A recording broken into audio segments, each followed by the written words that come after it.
Good evening, everybody. Can mic check? I think we're good. I think we're good. All right. So we're going to go ahead and call to order our special meeting, Kennedale City Council, July 8th, 2024. The time is now 5:30 p.m. We're at City Council Chambers, 405 Municipal Drive, Kennedale, Texas, 76060. At this time, Madam Secretary, would you do a roll call? Yes, sir. Mayor Pro Tem Michaels, Here. Place 1 Glover, Here. Place 2 Kobeck, Here. Place 4 Gary, Place 5 Navarez. Here. Mr. Mayor, you have a quorum. Thank you, Madam Secretary. At this time, I'm going to ask Councilman Navarez to open us with our invocation, and then Mayor Pro Tem Michaels to do our pledges.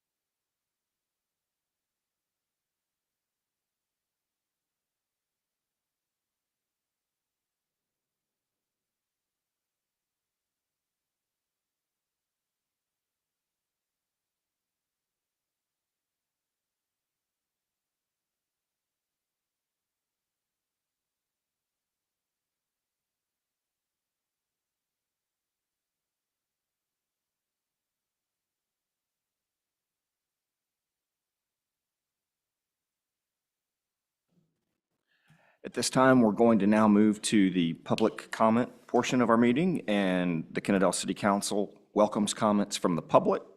Those wishing to speak must sign in prior to the start of the meeting. Speakers may speak on any topic, whether on the agenda or not. The council cannot act upon, discuss issues raised, or make any decisions at this time. Speakers under citizens' comments shall observe a 3-minute time limit. Inquiries regarding matters not listed on this agenda may be referred to staff for research and/or possible future action by the board. This time, do we have anybody that is slated to speak? Yes, sir, we do. Mr. Daniel Bennett.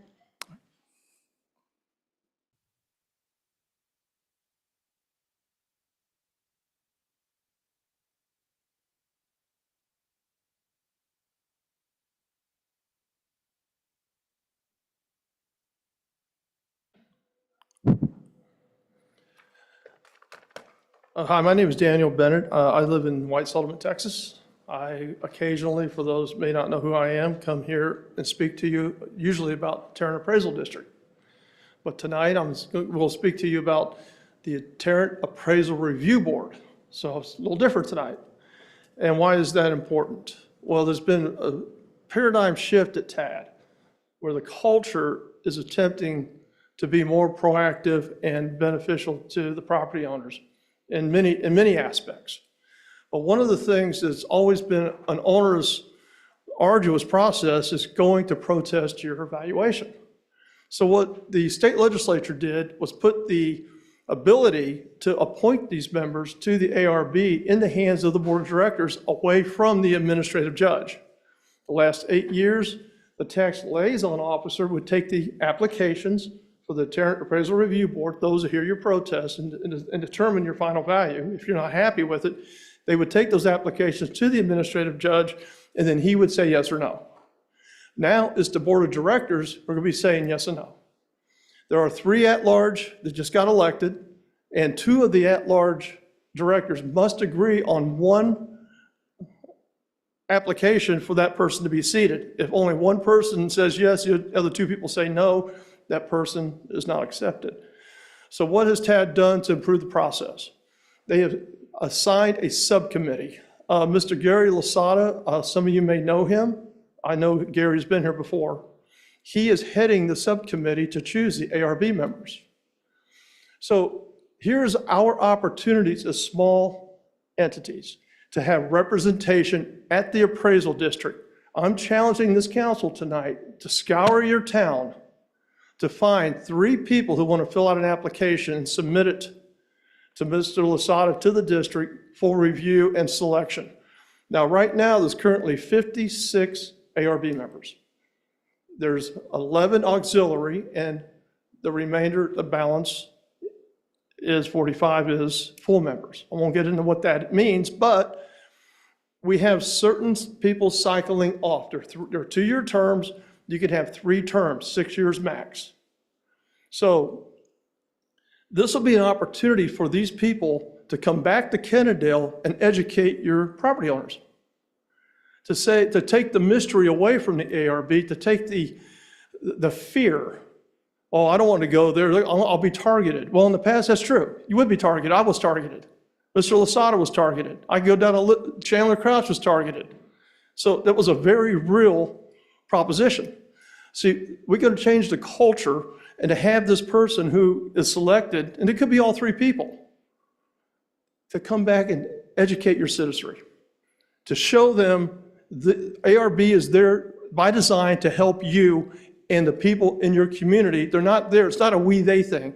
That's what originally was the intent by the state. And we're going to revert back to the intent. So I want to thank you for your time. It's $185 a day. Right now, it's 100% commitment.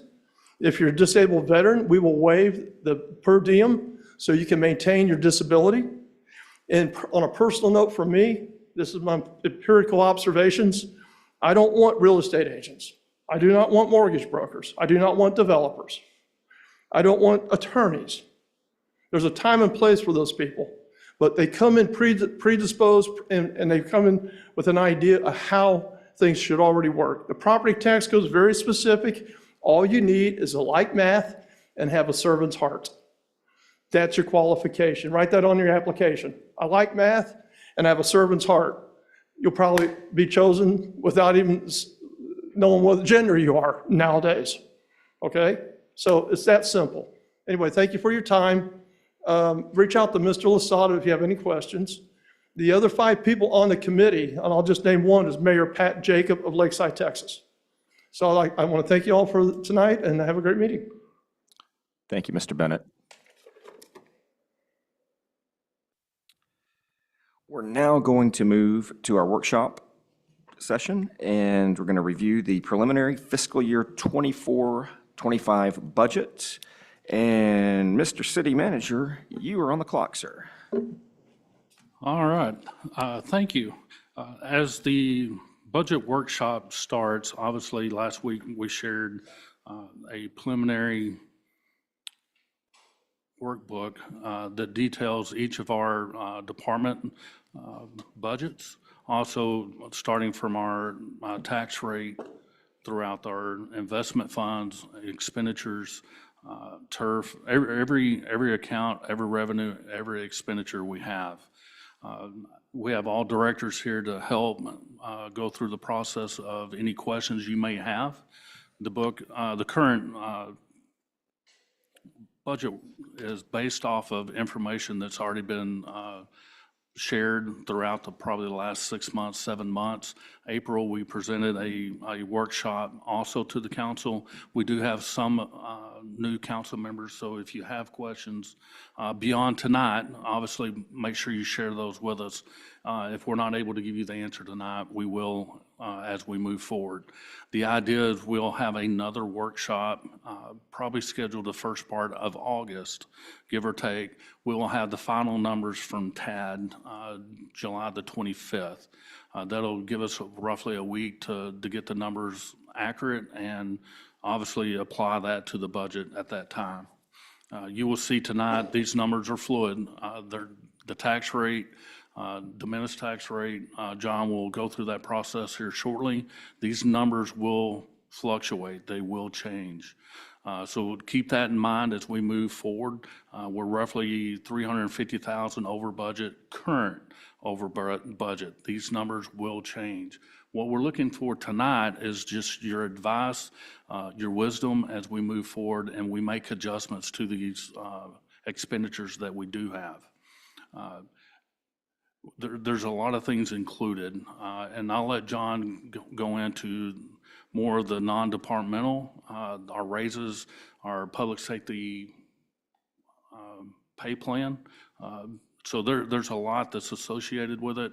We have 6 employees that we're wanting to add to our team. So there's a lot of adjustments that can be made. There's obviously equipment. We have a lot of infrastructure that we have in currently in this budget that we can look forward to. We also have the 2024 bond that we have intent to issue from last month's council meeting.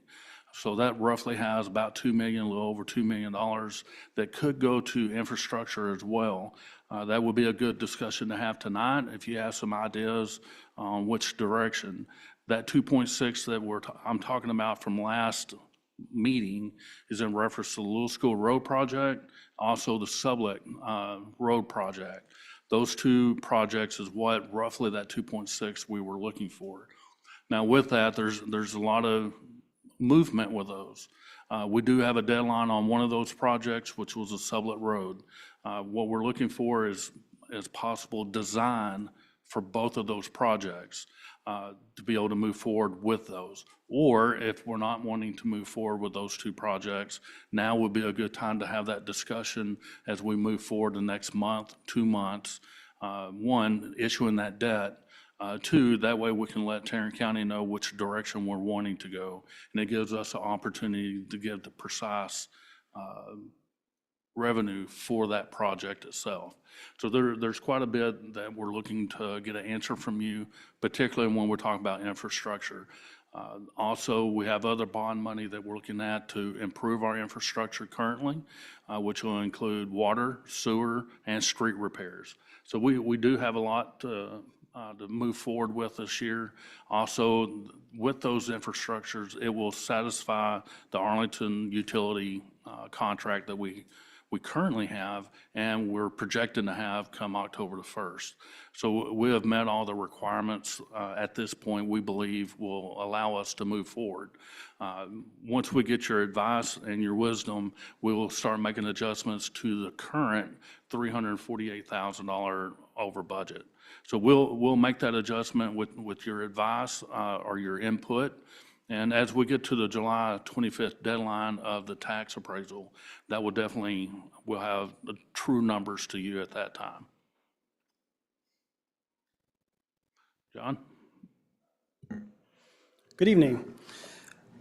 I'm going to start off with just a couple highlights from the staff report just to make sure that everybody saw them while we, before we get down too far. But as we can see on the screen, just one thing I want to point out, the numbers in red just indicate that there's a formula behind those.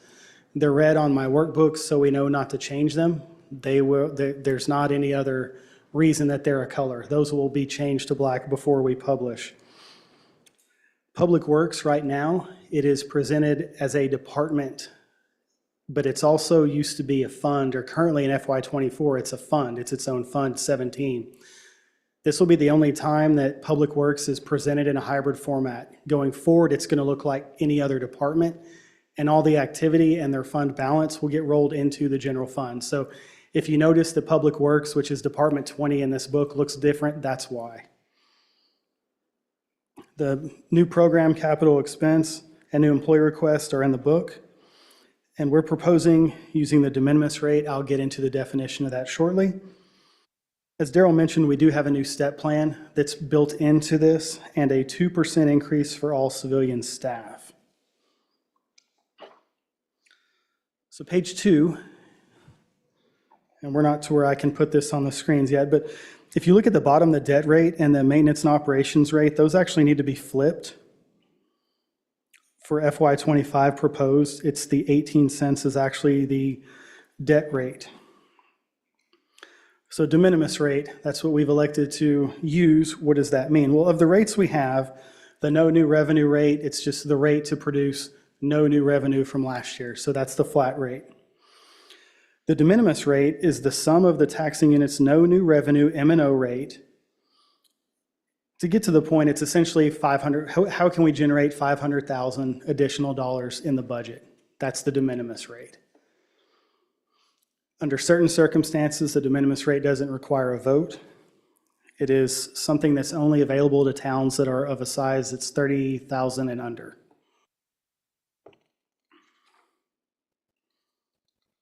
you have any questions yet? I don't want to, I'm going to ask a few times for questions during the presentation. Just, I don't want us to get so far along into another topic that it's difficult to switch and go back to where you have questions for. So please stop me if one comes up. I'm not going to be offended if you cut me off mid-sentence. I'd rather us be able to address things as we go. Okay, so you made a comment about the debt rate and the M&O rate need to be swapped. Are you talking about the 25 just needs to be swapped? Yes, sir, It's like 25. It's 30 cents. That's a big difference. So that's just a typical there? The 18, the bottom two need to be swapped for each other. Okay, so then you're going from 19.69 to 18.62 on the debt rate, Yes. and then you're going from 50.92 to 50.60 on the M&O rate. On this, yes, but as Mr. Hull said, these numbers are fluid. When these came out, the appraisal district is actually a month behind handling protests from what they usually are. So when I look at our data set now, it's already different. So the rates are going to move based on what the valuations hit. Is that normal to move 30 cents? I don't see a 30-cent move once you To flip go those from two. 50, let's say for the debt rate, to go from 19 cents, 20 cents to 51 cents. Yeah, though it should be going from 19 to 18. Okay, that's what I was asking. So- Yes. But you're saying it's going to fluctuate, but it shouldn't fluctuate Once you flip those two, I'm saying the 18 is going to fluctuate Okay. slightly. slightly. Like we're going to be close. It's not Yeah, going to be a okay. drastic swing, but a lot of these rates feed off of the no new revenue rate. So as that rate moves, every other rate gets adjusted along with it. I understand it'll fluctuate a little bit. I just want to make sure. No, I'm thinking 2.5 times. if it does 5 cents, I'd be extremely surprised if it even does that big of a swing. But again, with the protest, because we're a month behind, we would normally have tighter numbers than what I'm presenting That's fine. as far as the rate goes. But they had some computer issues down the road that's slowing us up a little bit. Yes, I have a ma'am. question. How is the de minimis rate figured? How is it calculated?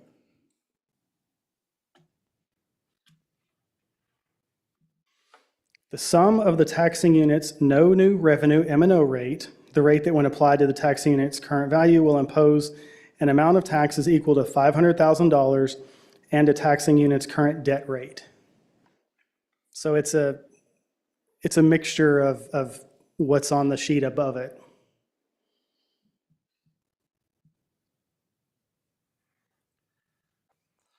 So let me just state this for the record. So the adopted fiscal year '24 budget was .70619 for everybody listening in. And so our proposed tax rate of .692272. All right, so that would reduce our property tax rate. And for everybody listening in, you know, you've got several components that make up your property taxes. You've got your city, you've got your school district, you've got several entities within the county, et cetera. So it, you know, as I understand, a lot of the, I think kind of the base for the Tarrant Appraisal District, increasing people's property values was about 10%, give or take. And I know there are protests out, something like that. So with this new proposed tax rate, if this were enacted, would most of our citizens see a property tax increase from the city? Yes. Yes, currently, using the calculations we have on hand, the additional revenue for maintenance and operations would be $463,225. So yes, it would generate additional revenue. We are looking to go above the no new revenue rate. Sure.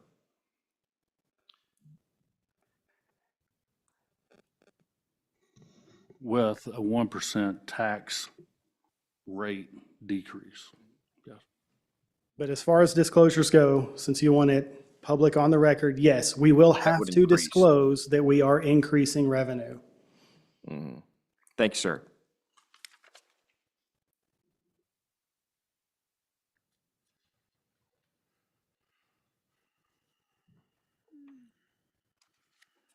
Any other questions about the page 2? I got one question. So July 25th, when Tad sends out the final numbers, that's where we'll basically know where we're going to be at. It'll be a few days after that. TAD will send us their final numbers, and we will send a package to the county. The county will calculate the truth in taxation document and send that back to us for signature. Okay. So by the end of July, yes. I just don't want us to get hung up where it will be on the 25th. It will not be on the 25th. It'll probably be closer to the 30th, but the But there- 25th is when we get There's 80% of potential the that data that we need. we can actually go lower on our taxes once we get those numbers. It's dependent, everything right now is dependent on how those valuations hit. So it's possible that it goes lower, it's possible that it goes a little bit higher, truthfully. Like right now, these numbers are calculated based on what the valuation was that we had, but the valuation's flexible because we still have all those protests that were in the pipeline. Okay, thank you. Yes, sir. And John, one question. Are we, sir. with the de minimis rate, are we exceeding the voter approval tax rate, or are we staying below that mark? We are exceeding the voter approval rate, and we are at the de minimis rate. So we would need an election? We would not need one automatically. Okay, It is, at that point, it could be petitioned, but it is not automatic. got it. Thank you. Yes, sir.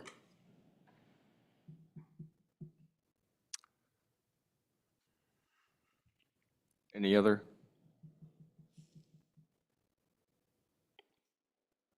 Oh, we're good? Okay. Okay.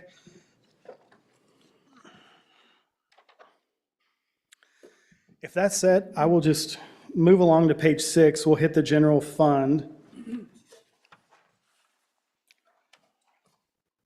You can see with property tax, that's just calculated based on what we've been discussing for the past few minutes. Sales tax, I've projected out for the rest of FY '24. I've just projected that flat. I've had a lot of conversations the past couple weeks, and I can't indicate whether the economy is going to get better or worse over the next 12 months. So I think having that flat, and then if you look at our '23 actual at 2.2 million, I'm comfortable at the 2.3 on sales tax. I think we're staying within a benchmark of FY '23. And '23 was a significant jump from '22. So I feel we're starting to see like a post-COVID pattern with our sales tax, and I'm comfortable with. One number that you will see, or there are really two that jump out, and these are just due to, I mentioned Public Works coming out of Fund 17 and now being a department in the general fund. I have it highlighted up here, but the fines and fees in FY '24 and prior, all of franchise fees went into Fund 17, the street repair fund. For FY '25 forward, those will be rolled into the general fund.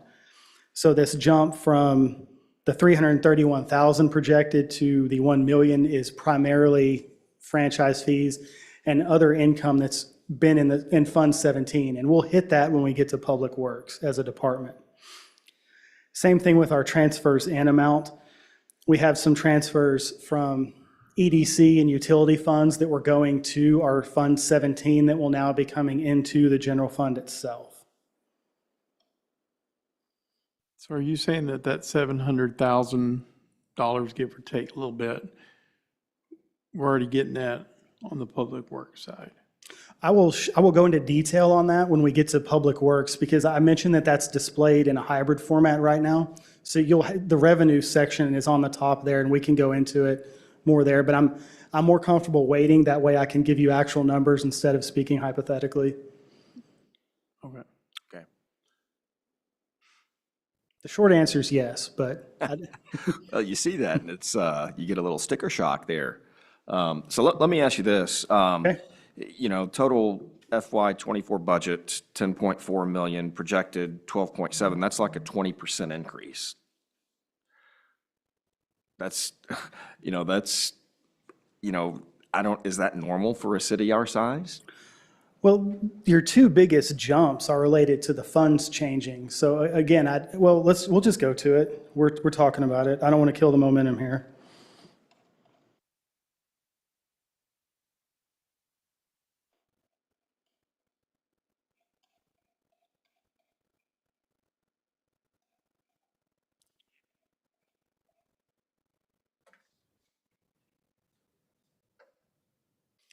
So I've stopped on the screen, and I apologize, I don't know what page this is in your book, and I'll make this larger.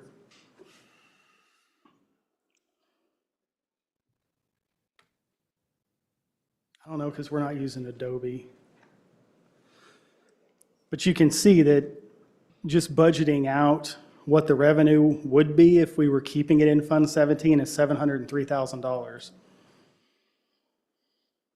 We're projected out to bring in 695,970. So instead of this going into a Fund 17, this is going into our general fund.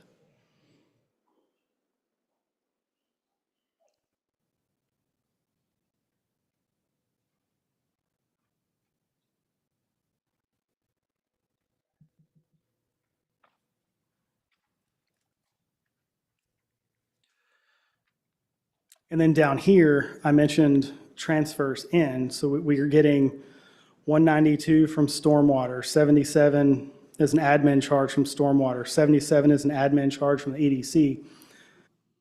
These, every other year but 25 would go into Fund 17. These going forward go into the general fund. So that's that big revenue jump that you're seeing, this is it. As far as sales tax goes, there is an increase, but it's on par with what we've been trending all year. So it's an increase to budget, but it's not an increase to projection. This is something totally new, though. So this, yeah, I can see looking at it comparison line to line, yeah, it looks ridiculous, but the reason behind it is us shifting our accounting from having a separate fund for public works to putting it into the general fund. There are really two reasons to do that.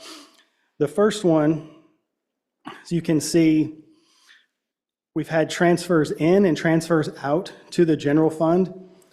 In '24, that was the first time we've had a transfer in. So the fund was no longer self-sustaining. So that was the initial thought.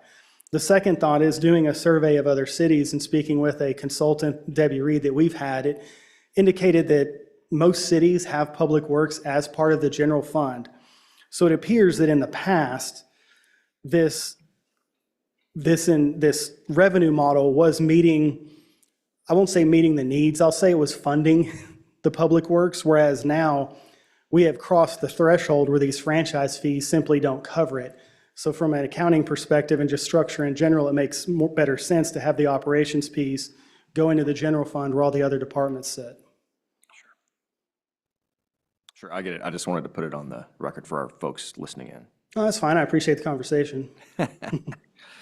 From one accountant to another. If anybody's still awake and watching, we'll move on to, or are we ready to move on to the departments themselves, or do we still have some questions on the summary?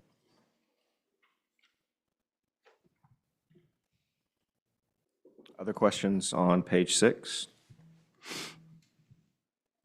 I think he's going to the expenditures next, right? Well, the expenditures, I don't want to belabor these here because they're by department and we're going to touch each department Okay. individually. So I'd rather not discuss them here unless we just have a burning question that needs to be hit. But I think once we get down into the department level, this next section will take care of itself. Anybody? Okay, go ahead. Yes, sir. Next page, we'll touch on these. It's the common cost analysis. So I'd mentioned previously transfers coming from other departments. So we can just get a glance here. I haven't changed these percentages from the last few years, except the difference being this EDC wage allocation. I don't want to spoil the surprise, but you'll see a new position coming up in the city manager's office that's a position that's 50% covered, where it's under the library, but the EDC covers 50% of that salary. So rather than a percentage, like you'll see for the finance department of 5, 20, and so on, these are just flat numbers.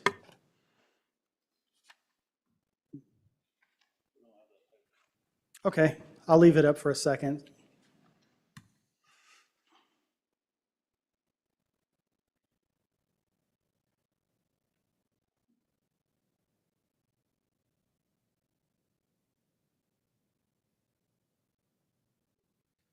You could see if we can get a copy of it.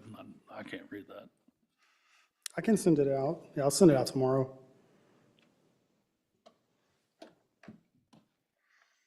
that the stormwater? Am I reading that right? Along the top, it's the general fund total, so that this is the base number. The second column is the stormwater, which allocates 5%. So 5% of the city manager department, 5% that gets allocated to stormwater, 20% to water sewer, 15% to EDC. And then that spreads to the departments listed here. Public Works has a slightly different allocation, so they are down at the bottom in a different section.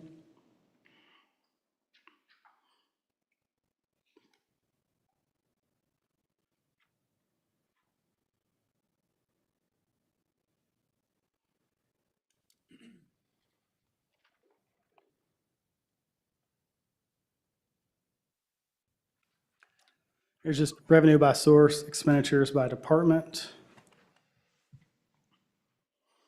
This takes us to our first capital projects request form. This is for the Department 1. It's the city manager's office. You can see it is for an EDC director.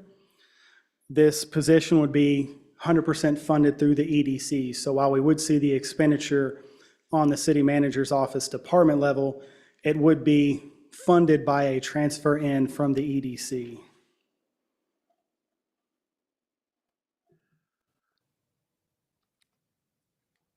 So where would this employee be located? Where would they work? Their office? Office. So you're going to share an office with this? It will be out of my office, administration office. Like, are you talking about physically, like? Okay. Physical location. At one point, currently where your office is located, at one point, it will be going to that office. Okay. So is this the same position that the Chamber of Commerce was interested in collaborating with? That's correct. So the base salary would be 100,000 for this. That's correct. And I thought we'd talk more about like the 40, 50 range. Is there, I mean, what are the job duties of this? The market value at this point for an EDC director is at 100,000. One of the things that the Chamber of Commerce had talked about is a 50-50 split with the position. That may be so. However, my experience of looking at the Chamber of Commerce finances, they're not going to be able to afford that. That's one of the expenses that the EDC has looked at as well, moving forward with a possible idea of having an EDC director besides just the chamber. It's also something that you have mentioned as we've discussed. The concept of EDC director is obviously the goal is bringing employment and retail, industrial, all the concept of business coming into the city. That's the ideal of the position, and the concept of working with local businesses. But the main goal of an EDC is to bring in employment, industrial. And I mean, I'm certainly not opposed to the idea, just, you know, our diligence-wise. I mean, do we expect that this position will pay for itself? And do we have, you know, any type of metrics and milestones for ROI? How will we know that this person is successful in fulfilling their duties?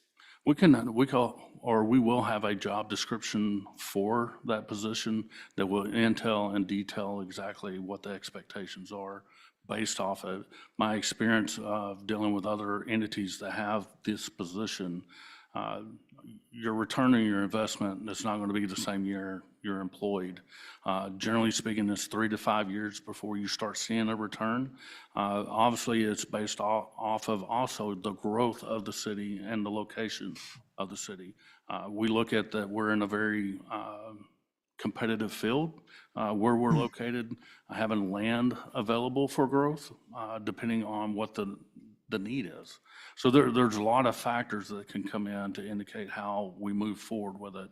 One of the things that we did do last month with the EDC was purchase what's called Placer, is a software that will help us generate that data that a EDC director could use to move forward and be able to market what we can fit or what fits our demographics as a whole. So there's a lot of tools that we need to be able to give for an EDC director to be successful, to indicate when we'll get a return on our investment. We've had one in the past, and we did not see a return. However, that position was only filled for 2 years. No, I mean, that's something that would be tough to quantify, but, I'm not expecting a return on investment on day one, just, kind of some milestones to meet as we move forward. And, I guess another question I would have is, would this person be reporting like as a regular city employee? It would, and it would also be answering to the EDC. So would the EDC have a say in hiring this individual, or, Yes, absolutely. and would they determine maybe a job description? Yes. Yeah, they will have full control of the position. Ultimately, the position will take my role, my current role with the EDC. I would step back from that role. I will still oversee the position, but for direct supervision per se, it will come from me. Other questions, comments? Just a quick one. On the 141,728, is that a salary or is that like a salary plus getting him started kind of budget? All of the above, for benefits from top to bottom. Councilman Navarez, I put a breakdown of that. The next page. Yeah, it's on the next page. I was wondering what that page was for all week. Thanks for explaining that. I mean, I think that's good with the EDC group having, some input in it with the council. Us five have any input in that too as well? Absolutely, if you desire to have that. Okay. So the council could have input as well? And in your estimation, do you feel that the EDC is at a position where it can justify, a full-time? I believe so. With the additional funding that we were forecasting in the tax revenue, it can produce for the revenue for the position. And I think the city's in a position, obviously, for growth. With someone having that expertise in that field, I think it's even a positive move to be able to get that moving. Not to jump forward to later in the packet, but I know there's another position for grant writer. Would that be any coalition where it could help with that also? To alleviate that another $100,000 for that person? Those are two totally different positions. Two different qualifications, two Absolutely. different Not even. educations or anything? Not even close. Okay. At a former employer, I did financial support for a team of grant writers, and they, quite frankly, don't have the personality to be an EDC director.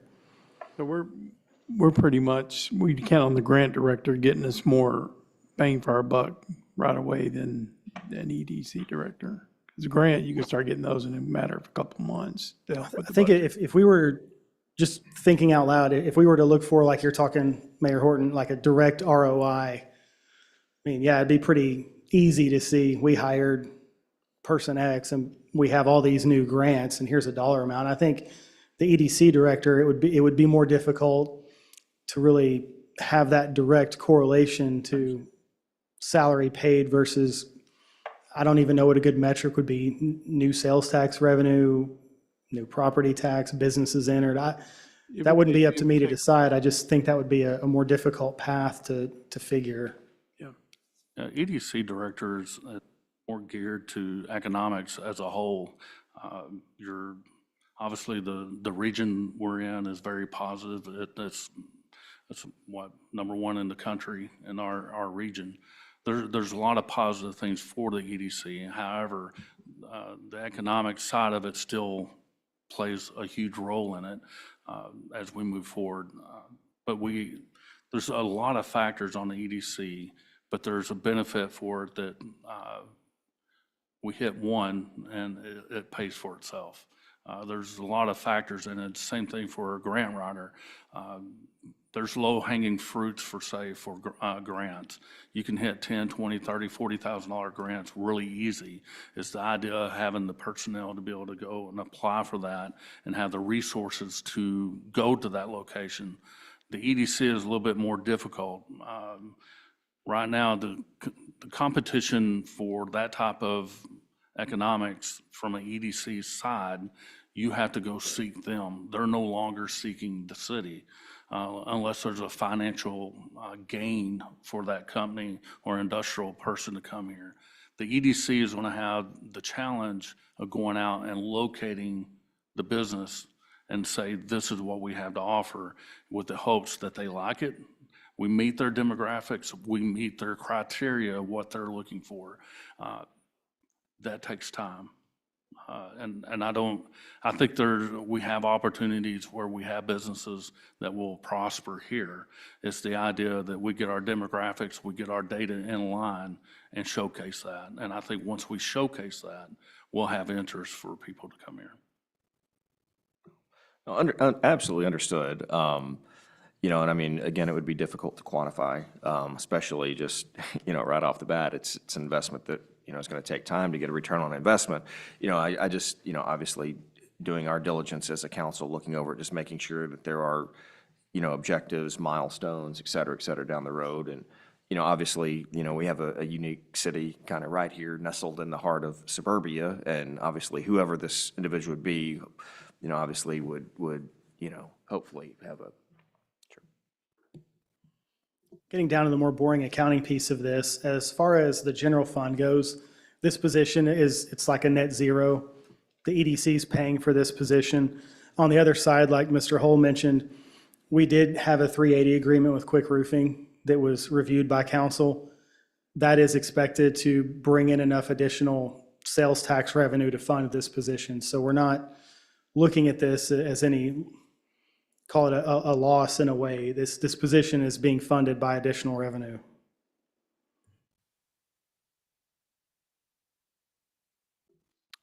Any other comments, questions?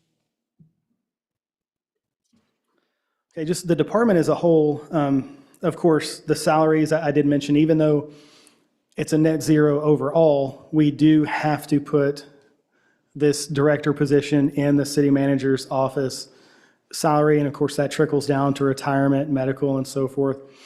The other large jump is with office equipment. The bulk of that is also tied to this new position. This person will need a computer and other office equipment that we don't currently possess.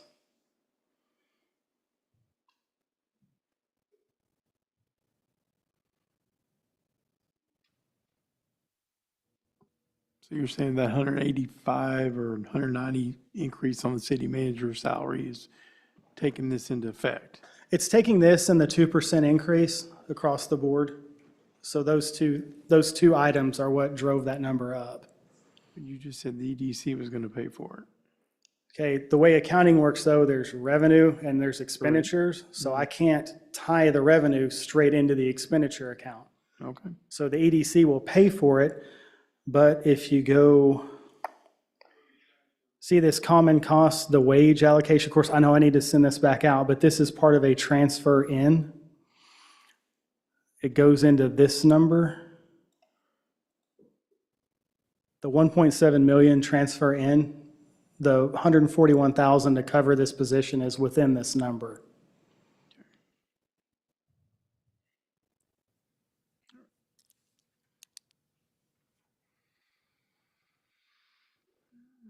Do we have any other questions for the city manager's office?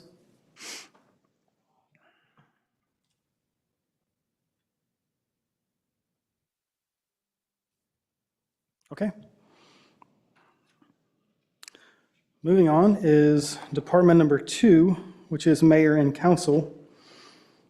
Our biggest jump on that is the legal services. Everything else is pretty close to what either our budget or projection is. The legal services does jump.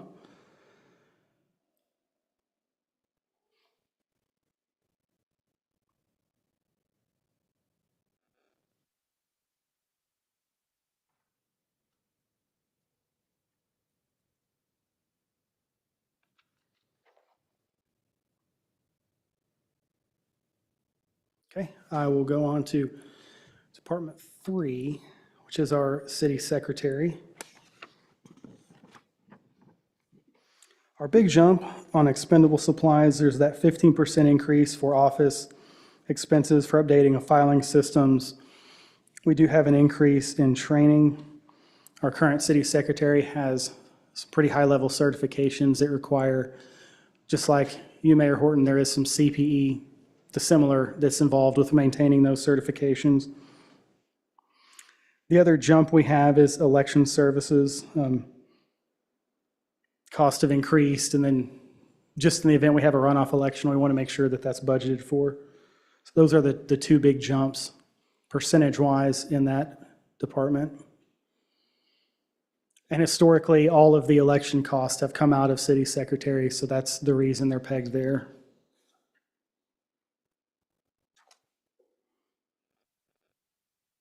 All right, with court, another one of our positions, new positions, is for a court clerk or court clerk, just due to the, and you guys can read, so I don't want to read too much to you, but as far as this budget goes, we are expecting, our anticipated hiring date for this position is April 1st.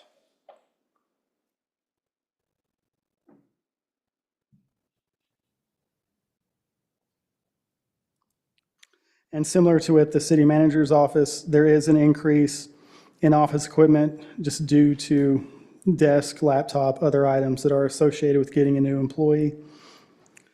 The other jump is judge services.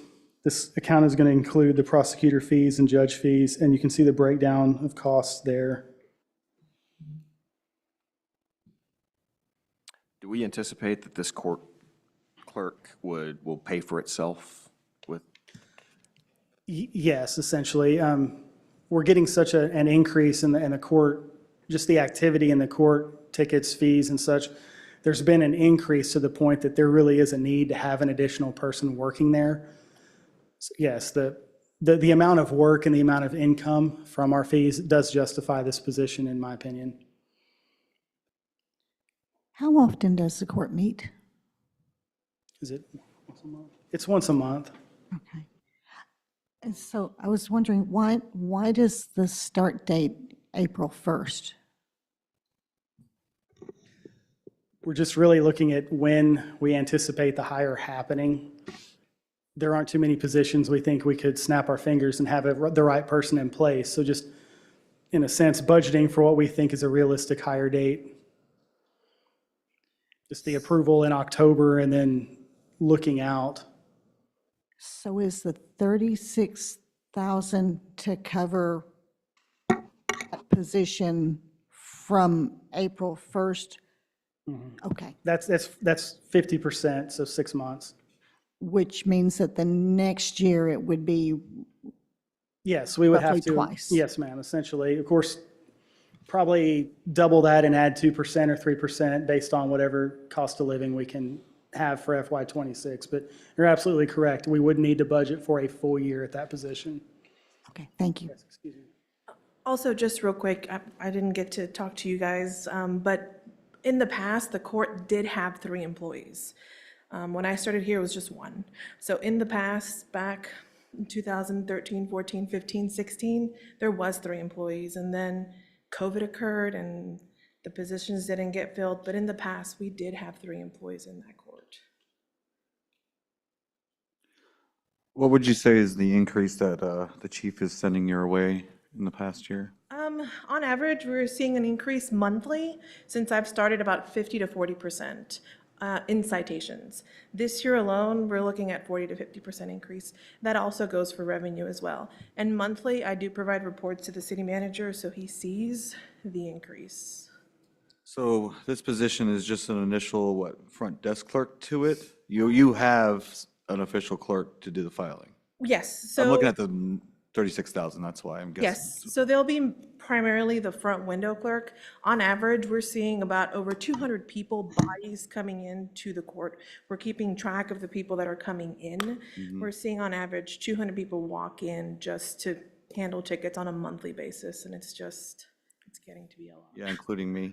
Yeah. So this will alleviate your current clerk to go do what she needs. Correct, yeah. Everything else that needs to get done. Yes, there were some new laws, and Bertha can speak to this more precisely than I can, but did require a juvenile case manager to be in the city. And this is essentially necessary for us to fulfill that legal obligation to have a JCM that's dedicated to that series of tasks. Yeah, the capital project request form, you'll see where Bertha came in and give an explanation of the reasoning for it. So obviously, we have a 41% increase just in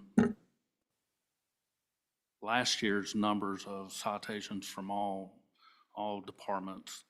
With that, which is like we're indicating, is that we have a juvenile case that's also been mandated, unfunded mandate from the state to have that. Although we're getting help and we're partnering with Arlington with that, it's still the increase of 41% of more, not only, people coming in the front, we also deal with the water utilities, which we have an employee for that. So on an average, we're looking at probably anywhere from 500 to 700 people a month that's coming through our front door, where we have not had that for many, many years, if not ever had that many. So the concept of, one, we're back to full staff.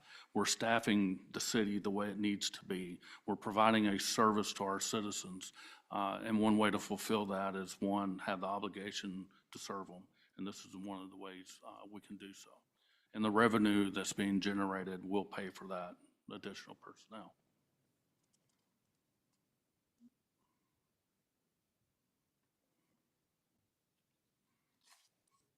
I got one question. Of course, y'all know me, it's needs and wants and stuff like that. And it sounds like y'all really need this employee now, not April. I think the other day we were talking, just in court, you had 300 clients just for court that one day. We scheduled about 300 cases, and on average, we have about 50% of the cases show up. So we had about 70 to 60 people. I think last court date, we had standing. It was completely full and it was standing. I mean, I can understand waiting until April, but it sounds like it's something y'all need now. And I don't understand why putting it off if y'all really need it now. If we can have it now, I'll take it now. But I mean, that's, like I said, it's needs and wants. If this is something that's going to make y'all's job easier, and I mean, don't know if I need to mention this, but the other day when I was up here, the court was shut down. Someone had a ticket to pay and they couldn't pay it because there was nobody here. So that's my concern, because this guy was worried about going to warrant, and, you know, he was reassured that since the city court was shut down that day, that it wouldn't go. So my concern is, if we need the staffing now, then I think we ought to maybe shoot it for December, you know, go through our hiring process. You know, it's going to take October, November, advertising, interviews, and then hire somebody in December. And then that will relieve y'all, you know, take a little bit of the workload off y'all, so where y'all can accomplish more, and it's going to pay for itself. I mean, that's the way I look at it, but I would like to see this one move forward, not wait till April. That's obviously up to your discretion, the council's discretion. If that's what you guys want us to do, obviously we can move forward and we can make that happen. and to speak why, I mean, the court closed because it's just two of us. So if one of them, if somebody has an emergency, like whenever the whole city got COVID, it was both of us got sick and we had to close. So it is really hard because, you know, it's just two of us and really nobody else can help the defendants that come in other than us. It is very hard. Okay, I mean, I'm good moving forward with it and not put it off till April. I mean, if you are short staffed, I mean, your workload has increased, you know, 41%, you know, by going by what my council packet says. And that was just this year, and we haven't finished this year out yet. So, I mean, I've seen in the past where it went from court was here and now court's up here. Sorry about that. So I just think if you need the staff, then let's don't put it off to April. Let's get it done now. That's just me. Just to add on, I would agree with what Mayor Pro Tem says. This isn't going to break the budget, and if it provides a better level of service to the citizens, we should do it sooner rather than later. Thank you. Let me just make sure we're talking a start of October, not like next month. Or are we talking about? New budget. Okay. I mean, new budget, we can say December, that way we can go through the process of advertising, applications, interviews. Okay. Find the right person for the job. I just want to clarify, you say now, so I just want to make sure we're talking about October the 1st. Okay.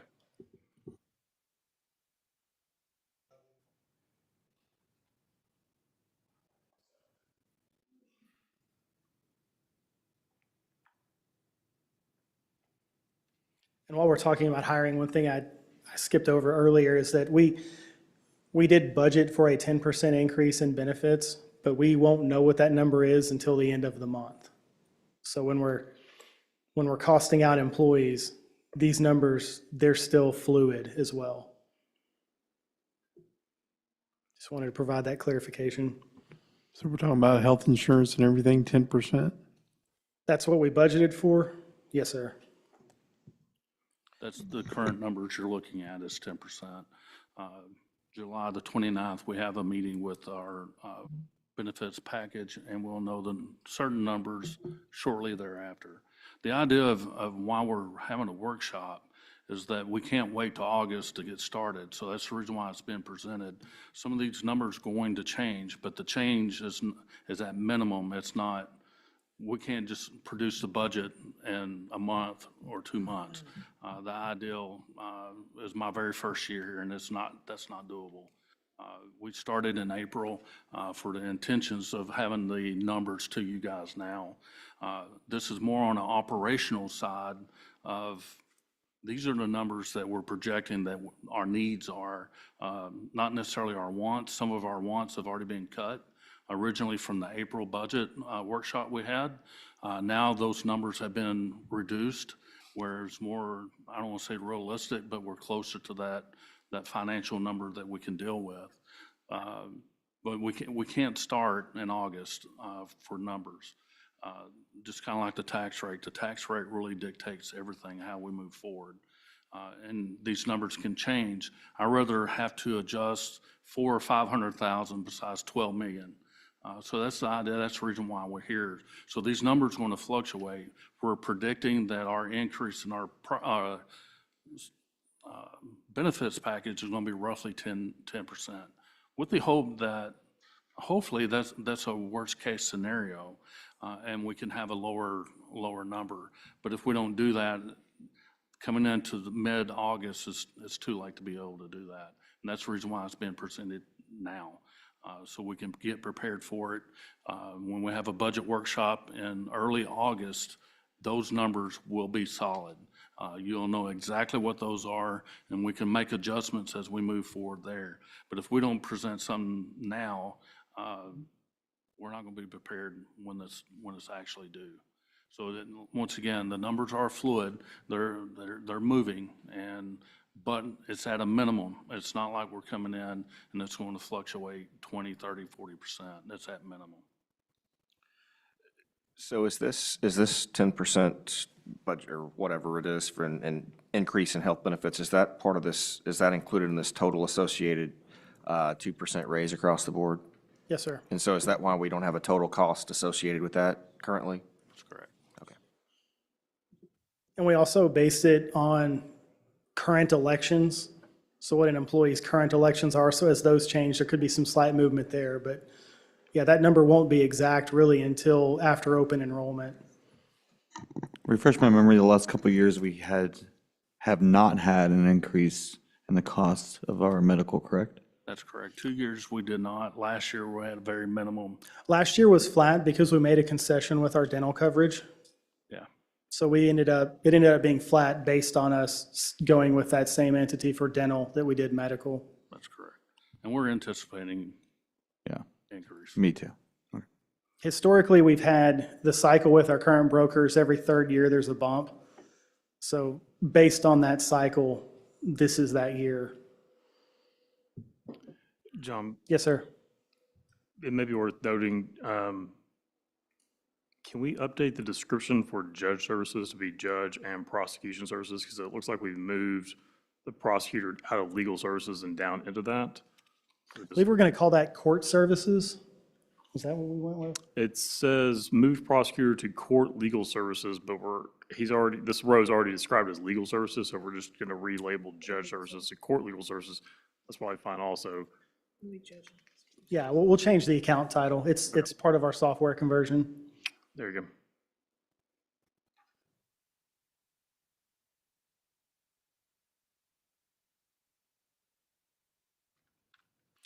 Okay. Our next department is Human Resources. You'll see this department actually had a reduction.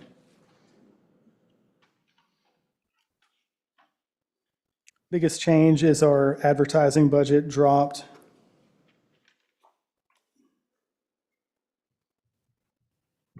We did have a slight increase in special events. That's to cover the banquet and our monthly luncheons. And software has a significant decrease. For FY24, there was an increase to digitize documents.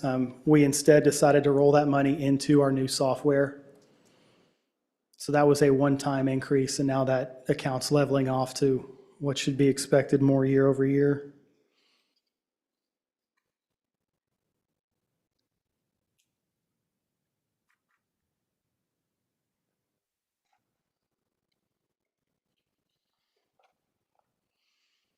Any questions on human resources?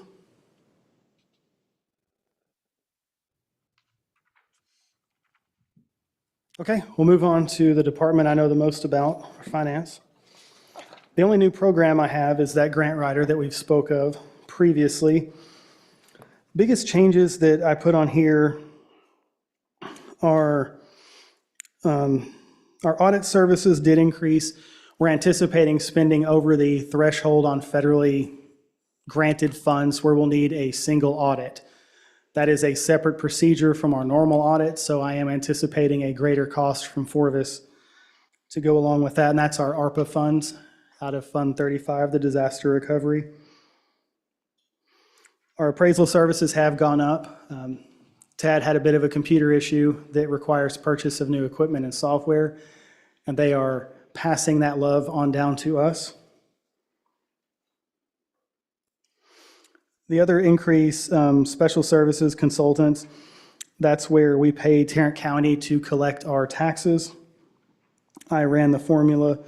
We also have Lease Crunch software and award submissions go under special services, but the bulk of the increase is correctly budgeting what our tax collection services will cost. If you can see, I did miss that number when I was budgeting for '24. Other increases as far as office equipment, similar with other departments, those relate to hiring an additional employee.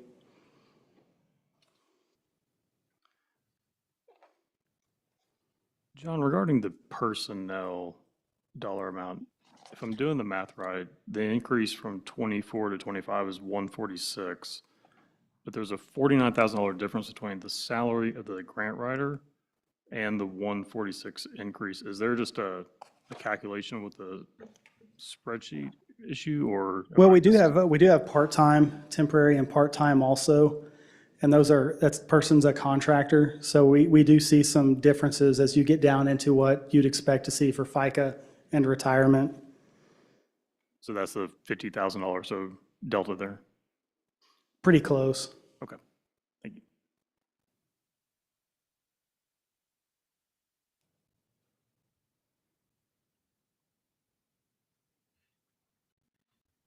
So John, this grant writer is going to be under your department, but the other department heads will have access to them for their department? The idea, Daryl mentioned some of the easier to obtain grants. The idea initially would be more of a Parks Public Works focus, looking at park or playground equipment and infrastructure. The difficulty in having a grant writer that can just write for everything is that the style and the format, and those tend to be different based on what you want. So even playground equipment, the demands on writing that grant are going to be significantly different than infrastructure. So trying to find a general grant writer is something that would be extremely difficult to do. We would likely get somebody in who has a focus and possibly be able to branch that out. But even things that seem adjacent can be difficult. Like when I had a previous employer, it was medical research, and a pediatric grant was drastically different than any other specialty you can imagine. But just it gets so specialized that it's hard to just find a general grant writer.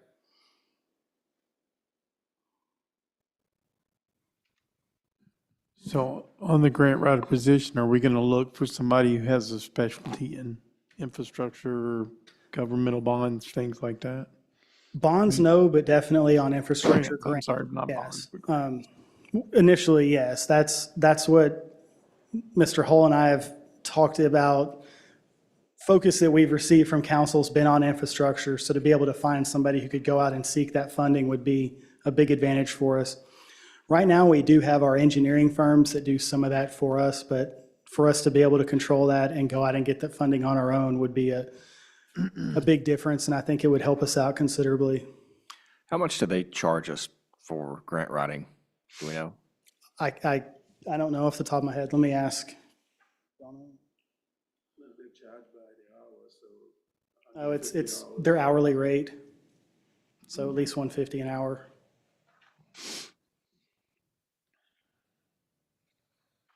Then if it's like, when we had a recent meeting with the COG and it was virtual, we have 2 engineers on there. So we were there, I mean, we're getting hit twice. Yeah, they're throwing out all sorts of grants out there. Oh, that's right, you were on that as well. It's very interesting, but if we had somebody in-house, that cost to us would be significantly lower, even if we weren't able to secure the funding. Obviously, the engineering and that side of it will be involved with the grant writer. Just as John has indicated, there's certain criteria that we will have to have from the engineering, but the overall cost will be lowered. For instance, for just say 100,000 a year versus maybe 2 or 3 or 400,000 on engineering. Although it may not be face value money that we're seeing, but it's associated into that payment.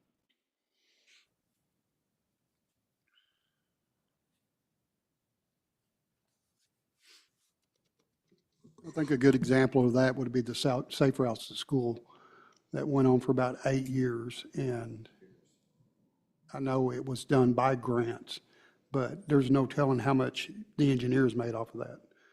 So.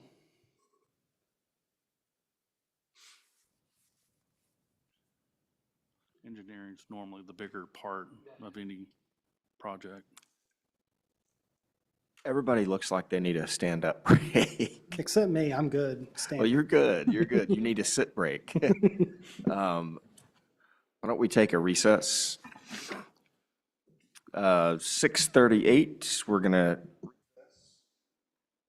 recess, and let's take, what, 7 minutes?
Convene, the time is 6:40.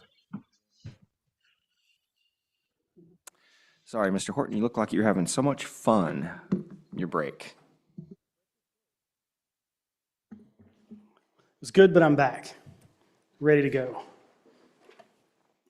So our next department is police, and there was quite a bit. Initially, the step plan, we have the step plan. Another capital expenditures, the Dodge Ram truck that was for the animal control officer, that was talked about on the wish list. We have a few quotes. We're anticipating $47,300 for the chassis for that truck. I believe the box piece of that truck will transfer from the old to the new. Is that right? Yes. Okay. I did have a question on the animal control truck. I know the fire department was having a problem with their brush fire truck and getting it fitted out. Will we run into the same delay with this, Chief? Yes. I think potentially that's going to be an issue regardless. We shouldn't run into the same delay as we would like a police car, because we're getting really just a standard professional grade truck. Okay. And so, yeah, the only thing that we'll have some problems with is just getting the equipment for the MCT, the computer, put into it. But other than that, that's really all we anticipate, the delays. All right. And I did have one other question for you, Chief, since you're at the podium regarding one of your other capital requests. What's the useful service life of a police cruiser? I was curious about that when I was looking at the request for the new Ford Interceptors. So should we budget for about 8 years useful service life and then retiring them? I think that's reasonable. You know, it really depends. Cities have different specs. So for instance, when I was with the city of Arlington, I think as a rookie back in 1997, our spec was 100,000 miles. And of course, we drove the big white Chevrolet Caprices, which had a lot of problems. They upped that to 125. I don't know what it's at now. So cities typically have some kind of mileage, but then also depending on the types of streets, the type of usage, our vehicles, as opposed to larger fleets, our vehicles are driven pretty much every single day, at least one shift, and our shifts are 12 hours in length. So I think we can look at creating a mileage chart, maybe. The vehicles that I'm wanting to get replaced, both are 8 years of service. One of them doesn't have really high mileage, I guess by layman's standards, 63,000 miles roughly. But you're also talking about, city driving, and, some of our streets unfortunately do have some potholes and some other things I know we're addressing. But in the past, we weren't doing that. So we're spending an inordinate amount of money on maintenance of these vehicles as well. Right. And that's kind of what I was wondering, if looking at both mileage and just the hours on the clock from when they're waiting for something to happen potentially, that could be an issue. Okay. Thank you, sir. And that's been, on these Tahoes has been a big problem with the 2016 model and the 2019. They're pretty common, a lot of issues. And that's the reason why you'll see one of the 2016 only have 63,000 miles. It was in the shop that much, and it was so bad that we actually gave it into one of the SROs so that it's not driven as much. So that's also one of the other reasons why we went to the Ford, is that all the problems we were having with the Tahoes. As we learned with Ford manufacturing, they actually repurposed their manufacturing plant to produce police vehicles. That's the Police Interceptor, which is what we're purchasing and are available worldwide. With the Chevrolet products, the Chevy Tahoes, one of the reasons that we got away from them is really they just tighten some areas and make them more police worthy, so to speak, but they don't really retool it. So it's really a standard Tahoe with some mechanical changes to it. I have a couple of questions. Yes, ma'am. On the animal control truck, animal services truck, so we have a full-time animal control officer? Yes, ma'am. Okay. And that person is strictly for using Kennedale? Yes, ma'am. Okay. Also, on the trucks that we're replacing, now we own those trucks that we're replacing. Correct, yes, ma'am. So is there like a recapture? I mean, I guess for lack of a better term, a trade-in? I mean, do we, and what happens there? How does that work? We're actually working with our tow contract company, Beards. They're going to auction them off for us. So we're going to get something out of the old ones. Do we have any idea what tends to, I mean, I know you can't give an exact figure, but generally speaking, when that sort of thing happens, how much do you expect to get back? It would really depend on fair market value based on, what they believe mileage-wise, year-wise, hours. What somebody's willing to pay for it? Yes, ma'am. Okay. And that goes right back into the general fund? Yes. Thank you. It does as revenue. It doesn't go back to that line item, but it goes back as revenue coming in.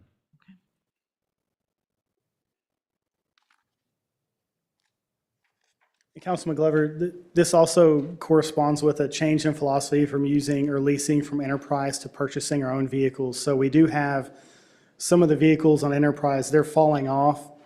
And as those fall off, we're buying a vehicle to replace it. So that's the Tahoes tended to be from enterprise and the Fords are purchased from a dealer. That was another thing I was wondering because I thought some of the vehicles were leased as opposed to owned, and that's why I was asking. Well, for an example, we did just purchase a vehicle from Enterprise for $400. We're planning on auctioning it for an amount greater than $400, of course. But when they come to the end of the lease, we do have a purchase option. Just sometimes they're so beat up, we're really not interested. But at that point, if Enterprise auctions it off, well, the Enterprise will auction it off, and then we get the balance of that auction as well. So we do see a benefit at the end of the Enterprise lease, but we still aren't interested in continuing with Enterprise.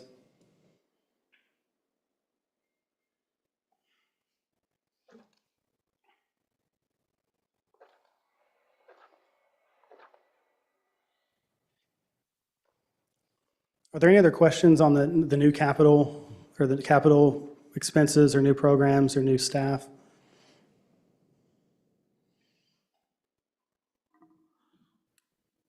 Can you tell me which page the captain for the police was? I'm having trouble locking it down, apparently.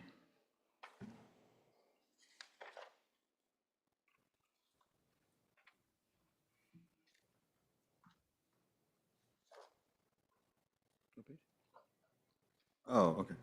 When there requests for a captain? I think that was the fire That's- department. Well, that was both. There is a request for a police captain. I'm looking to see. the form. 19. Possibly didn't like it. Oh, wait, hold on. On your thing, hold on. I have that. I've seen that. It's after the medical supplies. I show on page 48, 49. 49, after the drone? Yeah, okay. All right. Well, let's chat about that for a second, Chief. I guess where I'm having a hard time swallowing that one is the need for another captain in our infrastructure. It's not like we have several divisions like Arlington where a captain would take over south side of Arlington, one would take the north side, that kind of thing. So I guess, can you help explain the need for that again? I know you did last time, but can you just re-clarify? Yes, sir. So we went back and did an analysis of everything that the current captain does. And there are 14 sections that he's responsible for in the police department with a total of 77 areas and/or tasks. Obviously, that's a lot for one person.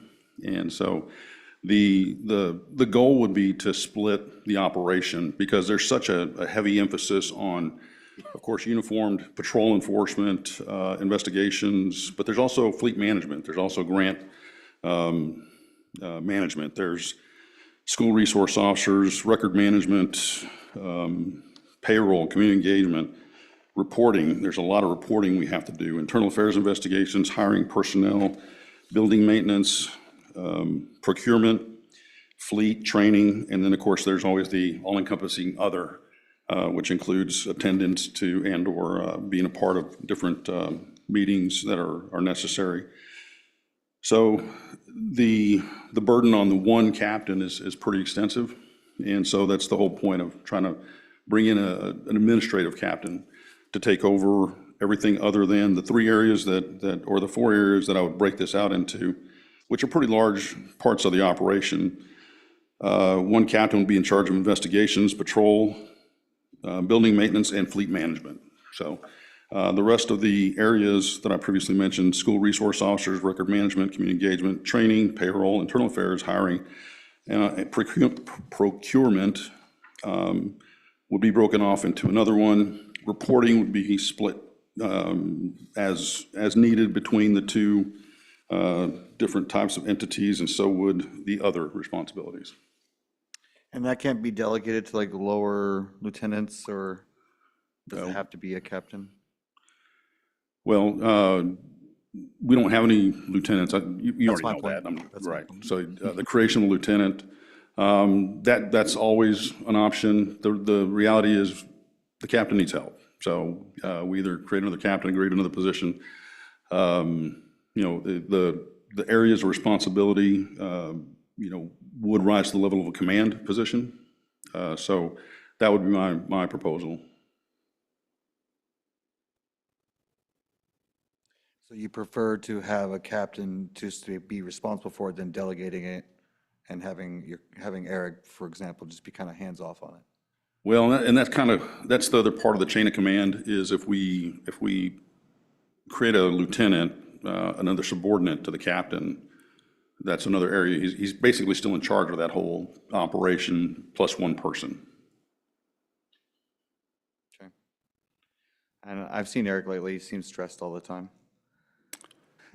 Trying to keep him unstressed, but it's kind of hard. All right, thank you for answering that question.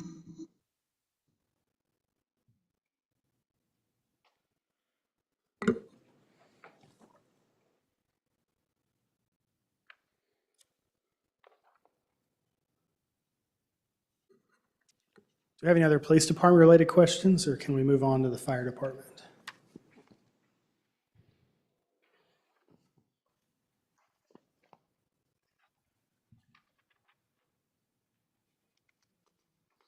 Okay, moving on to the fire department. Same step plan as the PD with an exception of a lower ranking spot where the PD starts with, John, I think we had a okay, sorry. question. I'd like to know a little bit about this truck vault deal and what's its purpose. I mean, I've seen the illustrations in here where but I'm assuming it's for the drone.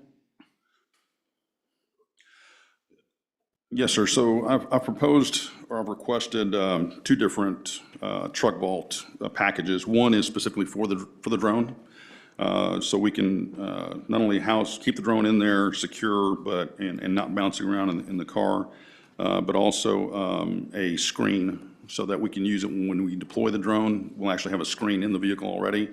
Kind of right now, we're kind of making it up as we're going. I've got a screen in the back of my Tahoe that I don't know if it'll connect to the drone, but I do have it back there because I can connect it to the MCT if I need to, because it's got a plug and an outlet for it. But that's really about the only usage that I have for it. Now, I don't know if it's still working. It's been back there for quite some time. And it's my own personal monitor. But this would actually create a system to where it's secure, it's safe, and it's kept permanently in the vehicle. And we're not having to drag a monitor around to see footage of whatever the drone is supposed to be looking at.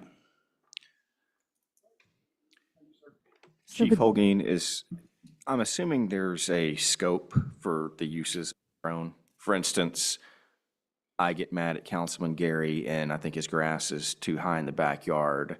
So I couldn't, in theory, come to you and say, let's use the drone to, try and, you see what I'm getting at? Yes or no, there's very specific requirements. We have to follow FAA policies, regulations.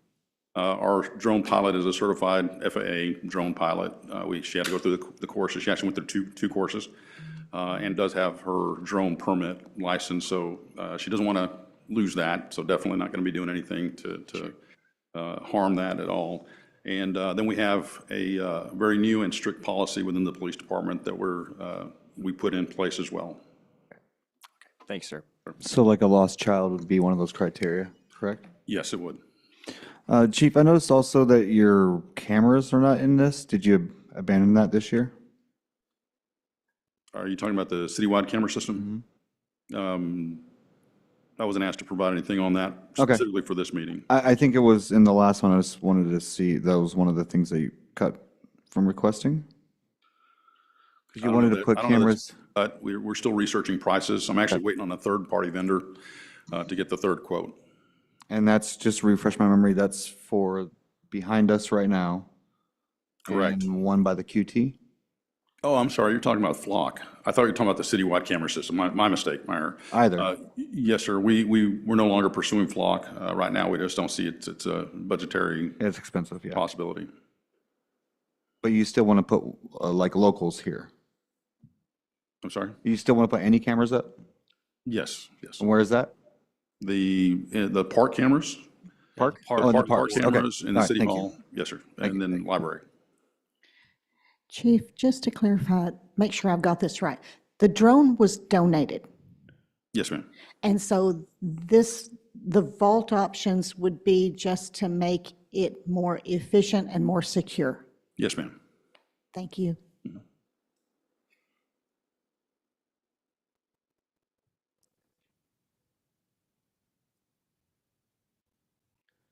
Councilman Navarez, when we get to the court security fund, you will see some cameras budgeted in there. For the courts? Is that what you Because said? the court is housed in the municipal building, we can use cameras that cover the municipal building. Like the way you think, John?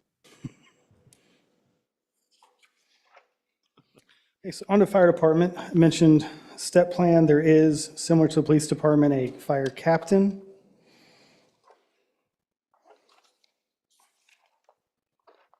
Is this page 52? Because it was, 52 is the capital request form for the captain. okay. This one was missing a cost. Is that just, It's part of the step plan. If you look at F4, the entry-level role is 106,242. That was the number used to budget for this position. At the time this was submitted by Lieutenant King, we didn't have the step plan created. We didn't have it modified yet, so it was pending our modification of this step plan.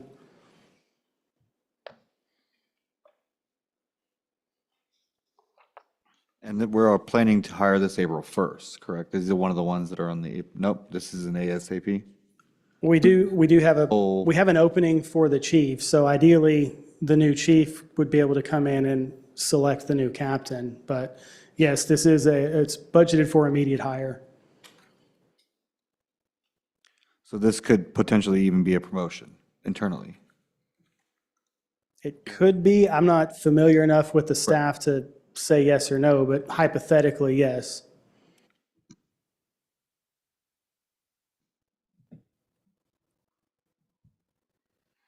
So this employee is going to be an 8 to 5 employee, not a shift employee? That's correct. Yes. Okay. So basically, his will be a salary, or would he have overtime? That's correct. Okay.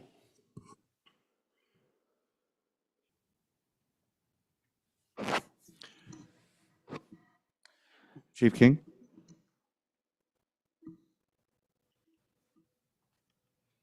I don't think there's anybody around here who knows the department better than you. I mean, I'm gonna ask the same thing we asked the chief, Hoaging. Are we just there? Are we finally here as a city where we need these higher positions? We've been there. We've been there, needing this spot. Some of the same thing that Chief Holguin explained, some of the duties that Captain Carlson has is the same duties that we have as well. The chief has just been doing it.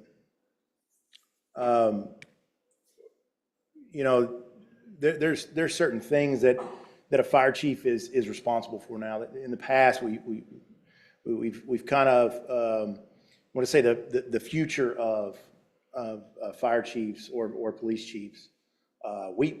It's not the same duties and responsibilities anymore. You need that person that's going to act with your in your operational role. The fire chief, police chief, those department heads need to be here to interact with council, budgetary items. A lot of times they're human resources. They're hiring. They're doing some of the things that you don't see the ongoings when you hear the sirens. That's what a captain would do, is he would take care of the operational capabilities. I know for me, I look at the position and it's daunting to get goals accomplished. You set forth goals. One being best practices. I'd love to have best practices recognition for the FD, but it's difficult to do that when you've got one person inside that office trying to get that done. I don't know how many trips I make from City Hall down to the station every day, where I got to pick up a guy, take him down to get Ford to get the ambulance. I mean, just constantly back and forth, back and forth, back and forth. There's several meetings that I miss. You know, there's opportunities that we miss because the fire chief doesn't show his face at some of the county meetings, some of the things that he needs to be there, but he's doing the operational duties of what a captain would be doing. But this has gone on for quite some time. We cannot give those lieutenants any duties that they already have. They're swamped, and our call volume has went up. They just cannot handle anymore. I can't stress how important this position is for the future of our fire chief. The new fire chief that we do hire, it is very important for his success. I will put it that way. So hopefully you don't see me over there sitting in that seat for a while. You know, we can move forward and get someone good in here, and they can have a good career. But it is very important.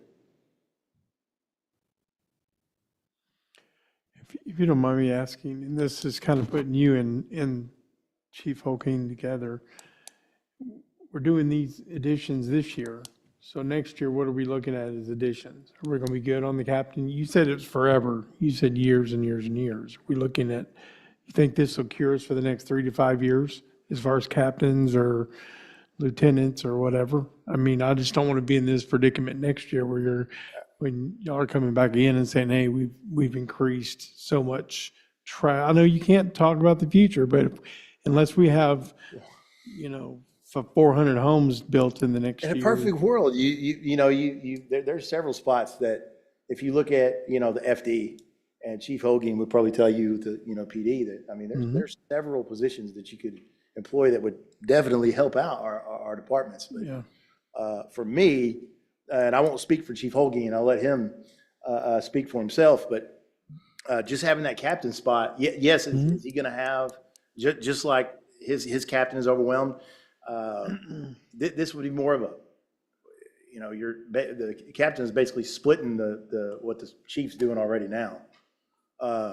I'm not saying that it's not warranted or not needed. I'm just saying, no, I just don't want to be back next year where you're coming in and saying, hey, we need fire captain I'd be lying 9 to you months from now. Well, I'd be lying to you if the new chief didn't come in here and ask for 2 more spots when he came in. I mean, I would.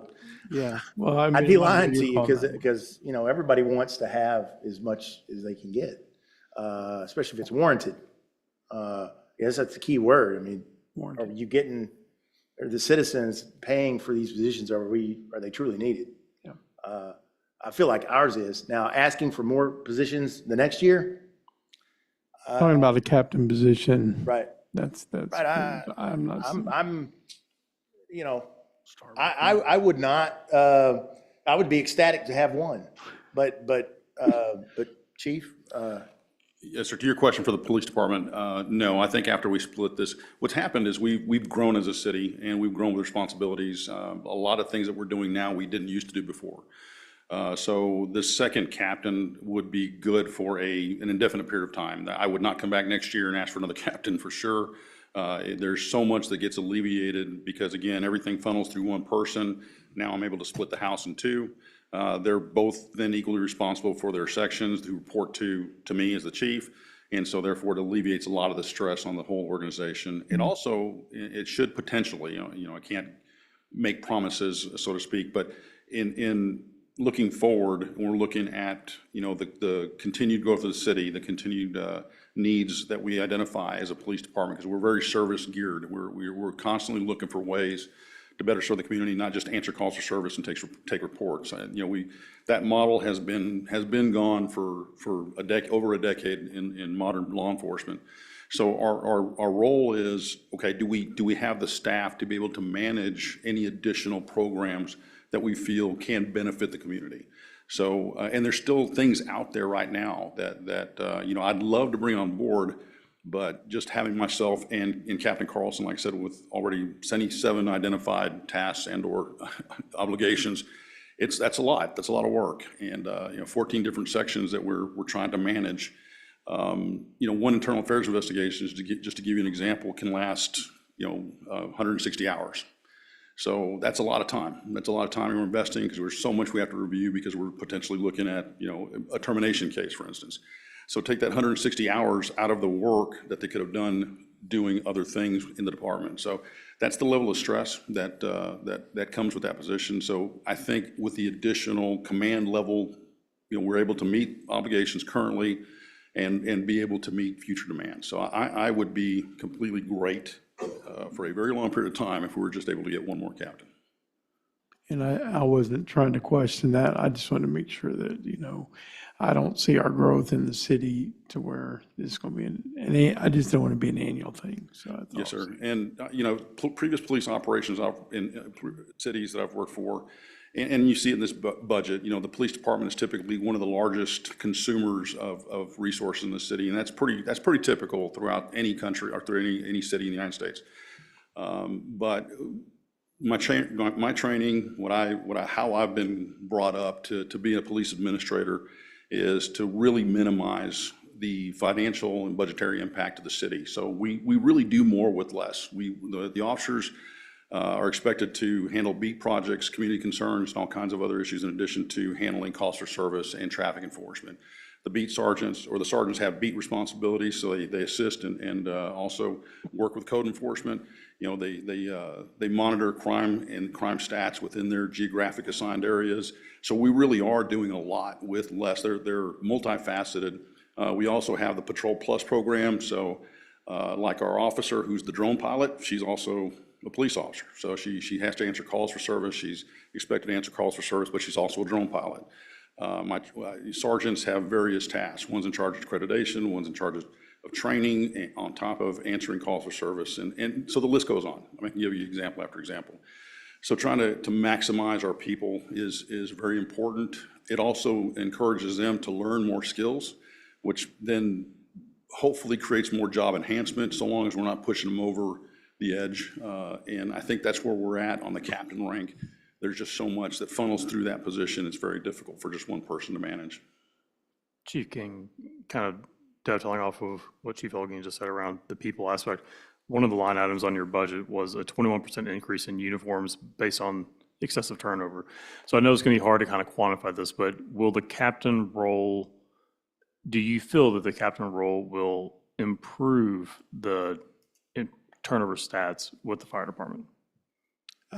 Just by adding the captain's position, you think help the turnover? By adding the Is that what you're asking? Do you feel? Absolutely not. Okay. Adding the captain spot is going to alleviate the fire chief to be able to do fire chief duties, to complete goals that you, as council, has set forth, what he set forth for himself. You're going to hold him accountable for that.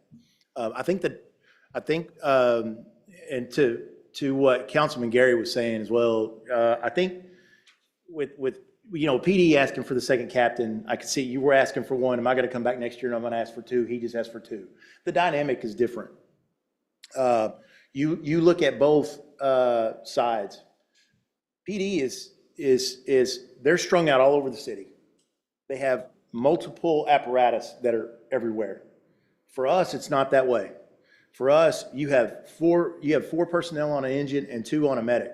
We're not completely, if one goes, the other one goes, unless it's just a priority 3, low priority, but most of the time we're together. It is more difficult to control when you've got that many people dispersed out with that many apparatus and that much responsibility. So I understand why they're asking for the 2. Asking for the 1 just puts us on that same playing field. That's all that does is helps us out in the same way.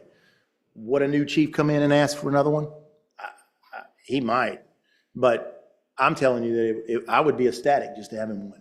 That's what I mean. But I don't want to say that that's not going to help. You said, would it affect, turnover? Would it help that? Well, I think it would alleviate some of the duties that some of those guys are having to do down there. And so honestly, that may play a little bit of it. But there's other factors that go into that as far as turnover wise. But it would definitely alleviate some of the duties that some of them are doing, especially the chief. Chief King and Chief Holguin also, and I asked this question with the greatest deal of respect for you two gentlemen and your teams. So, what changed over the past year? I mean, why now, if I may? What changed to necessitate this? And I know that's maybe not a fair question, but, have we known this has been an issue for some time? And, I guess I would ask why this year as opposed to last year, et cetera. If I could just jump in real fast, Chief, so before you answer, one thing I was about to say before you jumped in with that, Brett, is that we have been addressing like the lower half for several years and filling in positions with just B cops and EMTs, that we haven't addressed the top half of it. So as we grow in the bottom, our chain of command on the top is weakened because they've never asked for these before. There wasn't the need, and that's where my question came in to the chief was, are we finally here to where we need to address the top half? And that's what it seems like, but I'll let the chiefs answer. I just wanted to jump in, tell you my 2 cents on that. As far as now, if you look at goals in the past, we just haven't completed goals. Chief Brown wasn't able to complete his goals. And there's all kinds of factors of why you don't complete a goal. But definitely for us, it is very difficult. We've done more with less for a long time. I've worn many hats, but of course I knew that. I knew that going into it, promoting. I mean, I knew what I was going to have to do. I raised my hand and said, I will do that. And you can't really complain about it after you get it, right? And not if you already know what you're going to be doing. But I think by doing that, at some point, there's relief, right? Once you do more with less for a period of time, you hope that it's recognizable and that relief is in sight. Well, it just never came. So at this point, I think we're at the point where it's a need. It needs to happen, or else it's just at that point.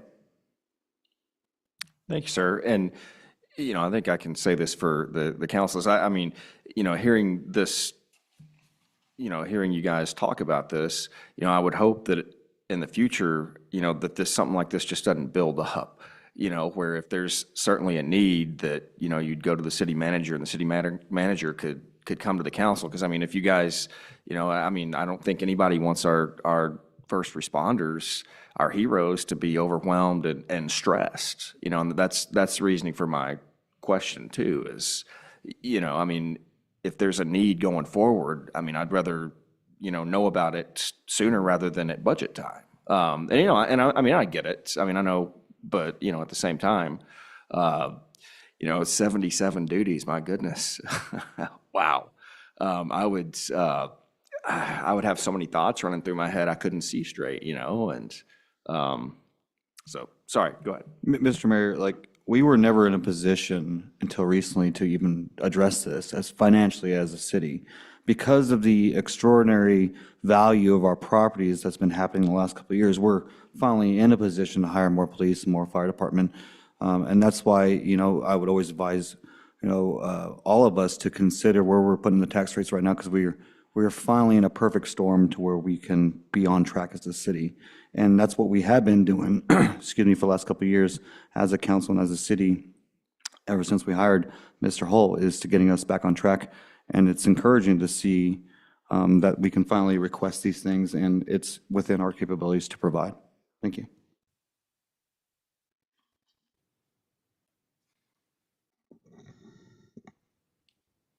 I got one more question.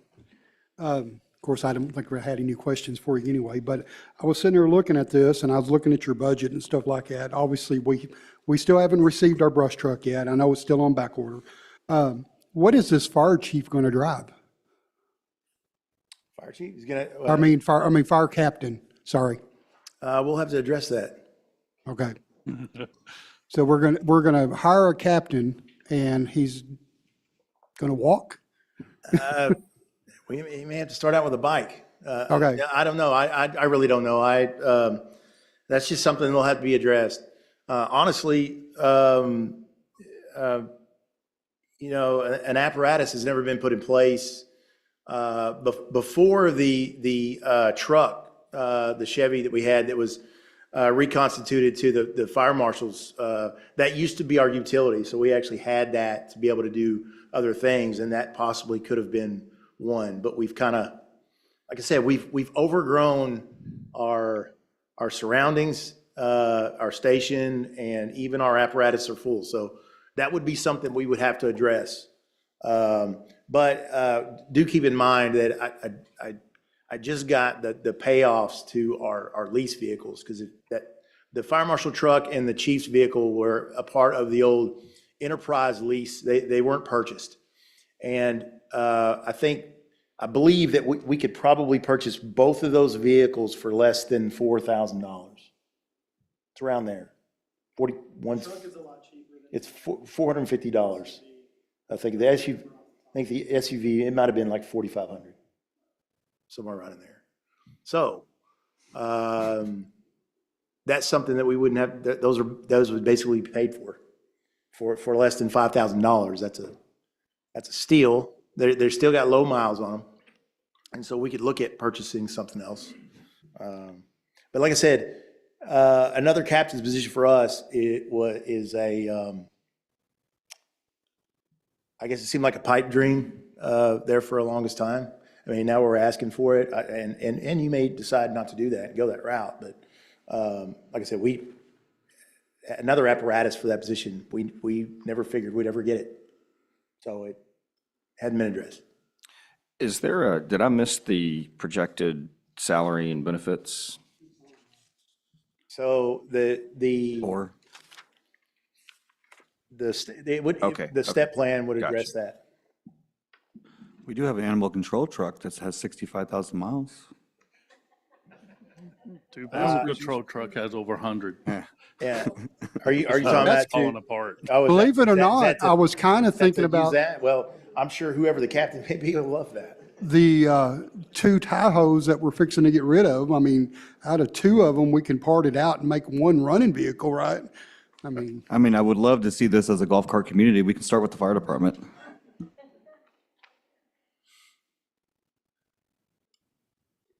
I want to also That- add, that- I'm sorry, and that is our plan to actually use one of the detective vehicles if we were to be given this position for, because they'd also be on call, and so the detective vehicles already have lights on them.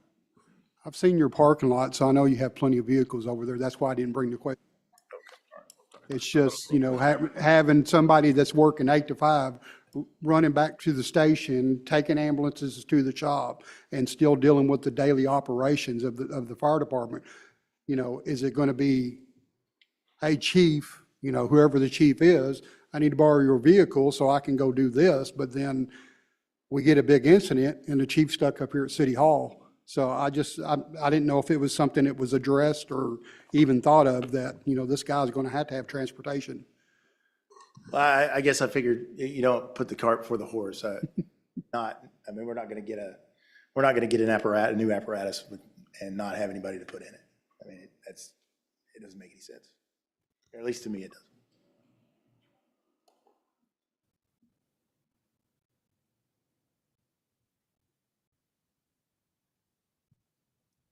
Thanks, sir.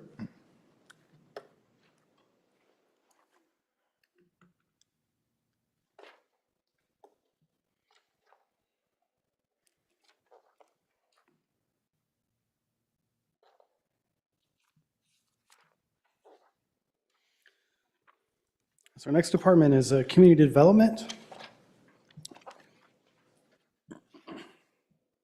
And they do have, similar to court, they do have another new employee request that would have an April hire date. This person would primarily focus on code enforcement. Currently, that role is split between inspections and code enforcement. This would allow Todd, in this case, to do inspections. We would have a new person to do code enforcement. And inside the operations budget is the cost of a new vehicle.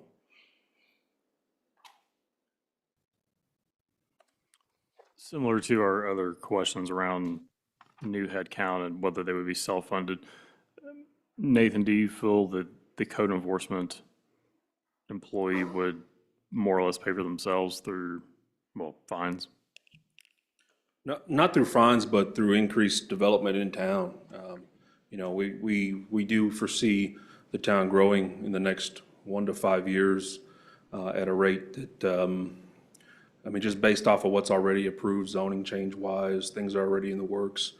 I don't think it's a matter of if the town grows by 400 rooftops, it's a matter of when. That's the nature of our world. And so to be able to be more proactive, but just to deal with the what's needed today, I believe it will certainly have, if the town grows by that much, I think a lot of these budget requests are paid for. And respectively, I'll say that, if we talk about the old drag strip, a couple years ago, where if things went out a little different than what occurred, those are additional rooftops that'd be on the tax rolls today. So in thinking with that line, as far as what's coming down the road, we do foresee that being paid for, absolutely. Thank you. Nathan, I know you've had a delay on inspections lately, so will this new employee help alleviate that? Absolutely. You'll see reflected in our budget, or in our current budget operations, that we're experiencing a decrease in cost savings in the department. And I'll say that's primarily due to being able to fulfill most of those inspections in-house now, whereas before we were dependent upon third party. But with that is a cost on the code enforcement side. So complaints do take us a little while to get back to.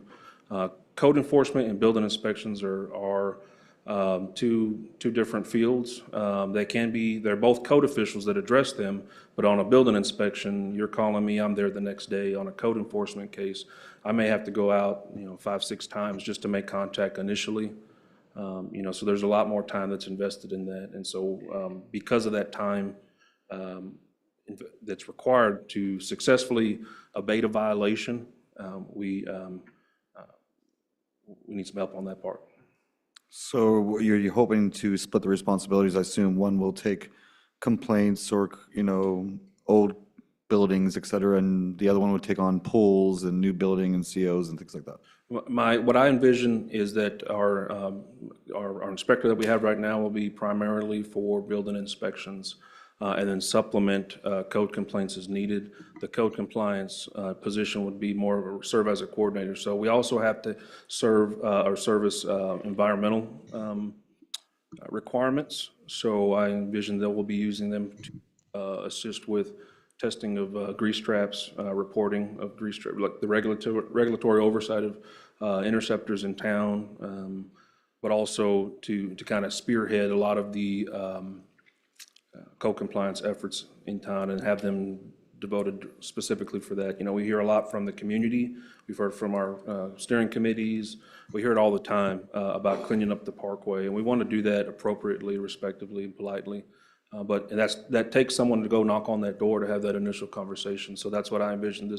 This individual will have that customer care, customer-facing attitude first in our code compliance efforts, and it takes.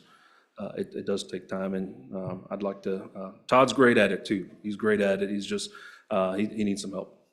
So just on the regular work that you're taking on, how far behind are you right now?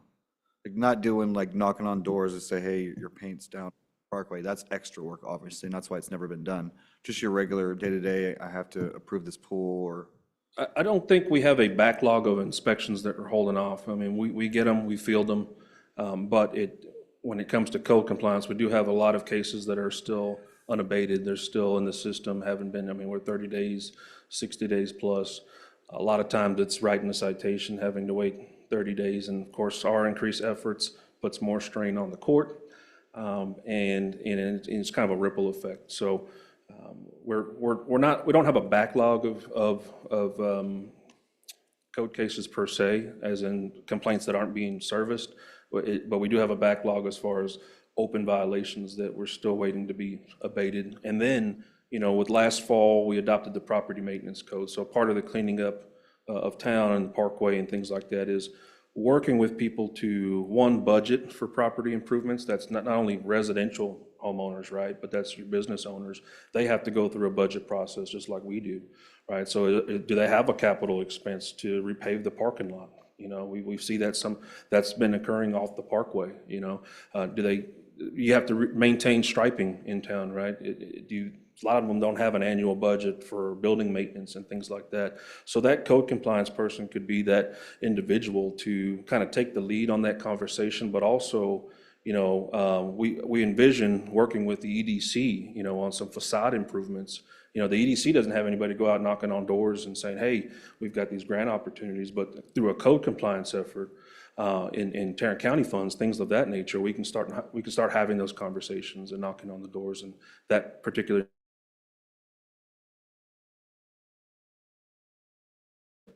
You know, since you've been you came on with the city, you've had some goals. One of them was cleaning up the department itself, cleaning up our zonings and our laws and things like that. So you're moving into that phase 2 now. You've done all the grunt work, and now it's go out there and make it efficient. Correct. The first year goals, I've talked with Mr. Hall about what our goals were to get the resources, the tools in place, get the department situated, operating, training, cross-training, but also setting us up as far as having the right codes that we can enforce parking violations, we can enforce property maintenance and updating the nuisance.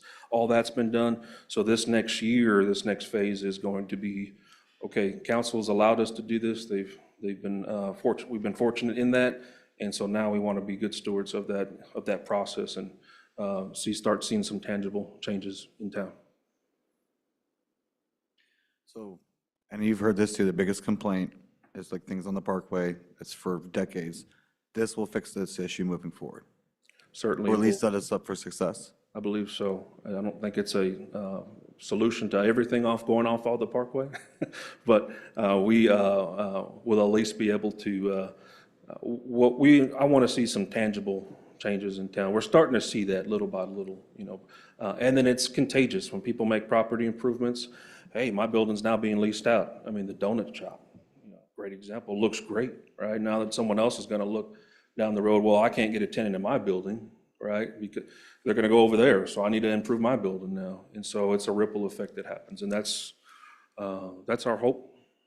Donut shop does look great. Thank you. I think another component of next year too, and the need for this new headcount would be when MyGov is rolled out, you're going to remove some friction between the community and your department for reporting of issues, complaints. You're probably going to see more. If people don't have to go on like right now, you have to go either to your website to figure out what's the email address, what's the phone number to call. Mm-hmm. There's an app that someone can download and say, okay, this person's yard, you know, looks like a field, or whatever the problem is. You're going to get more of those in in the front door than you're probably dealing with today. So I would say go for it, get the headcount you need to set us up for success so that, yeah, we can improve things on the Parkway and just gear for the additional growth. Yes, sir. I envision our workload will probably increase with that. One of the things improvements. you'll notice, everything that we've talked about up to this point is also the same conversations that we've had with our comp plan. So a lot of the things we're bringing forward is driven strictly from the committee of what they're wanting to see as we move forward. So you'll see that. And same thing for court, as you can tell, Bertha indicated that we had 3 court employees 5 years ago. It's the same thing for our community development. We had an inspector, we had code compliance. These positions have been in place. We have just been working without it. And as time is going forward, one, our population has increased roughly 3,000 since that time, since 2018, 2019 timeframe. So everything has massively increased our workload as we're moving forward. And obviously, as you can tell, these employees are very valuable in how we present our city, how we move forward, and how we change the image of the city as a whole. And once again, on code compliance, it fits the EDC vision of how we can improve the quality of life on our parkway, and obviously through our comp plan, as some of you noticed last month, that was a priority, is cleaning up the parkway. And this is just one step as we work through our vision of our 3 to 5 year vision of how we're going to accomplish these goals that's been set in front of us. Also make a comment. Whenever I started, one of the things that was extremely noticeable, one, we were able to drop the tax rate to the 1972 number. So we went under the 71 mark, 0.71 tax rate that was in place in 1972. But also in 1972, we had the same amount. We actually had 10 employees less than 1972 had. So when we talk about we're doing more with less, we're literally doing that. Our leadership team and our employees as a whole has come out and truly has put Kennedale first. And just to indicate that I'm very proud of them for doing that. And they continue to do that excellence of going out and presenting us in a very strong and positive influence.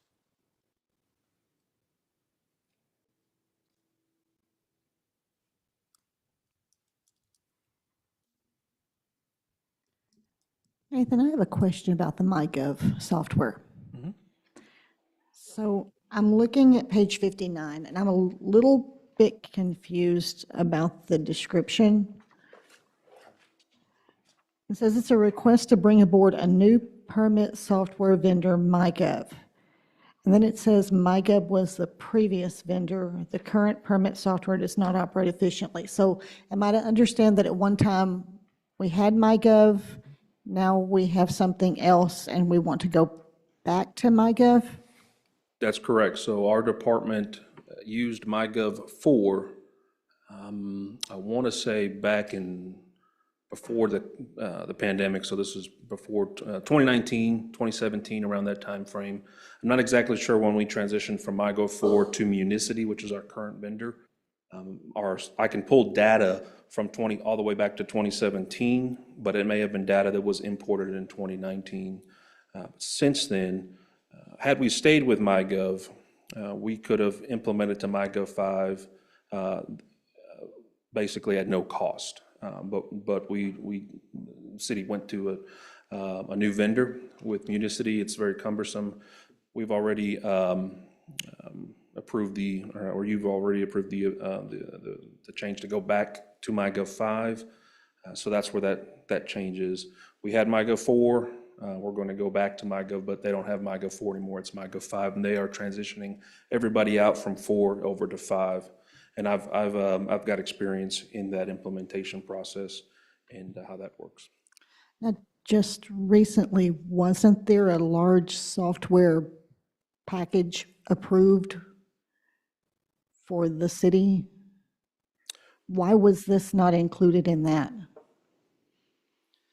It was just a different vendor. So the courts and finance are using Tyler Technologies. And our initial push was to have all of the departments, I'll say all four in this case, because community development and public works, all using Tyler, but Tyler didn't meet the needs for community development. So community development broke off of that. But I did present, as part of that budget amendment, we did have MyGov on there as well. So is this in addition to what you presented? Is it the same thing? It's all the same, yes, ma'am. Thank you. So let me help me understand, if it was already approved, then why are we approving it again? Well, this is to, for the annual, because of the new cost annually for that subscription, it would be an increase in our department budget on that particular line item. So what was approved was the one-time fee, the implementation, first-year fees, but annually, the department will see an increase in our software line item. And so this actually form was prepared before that whole process took place, and that approval in preparation or in hopes for this fiscal year, we would be getting the new software, Tyler, MyGov, all within this new one. We were able to move that over into the current fiscal year. So that's where you see that this particular line item is just reflecting the increase annually for that subscription for the department. And it also, Public Works is also included in that. And they'll have a line item specifically on their department for it. Thank you. See, Nathan worked ahead, and initially I'd asked people to justify any increase over 10%, and he supplied this prior to us getting the budget amendment. But it still is an increase over 10% year over year on the budget, so we left it in here just based on my instructions.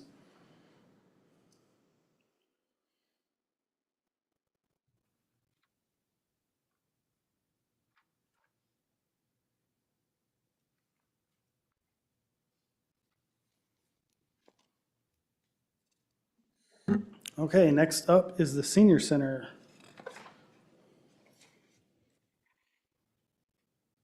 No, that's yours.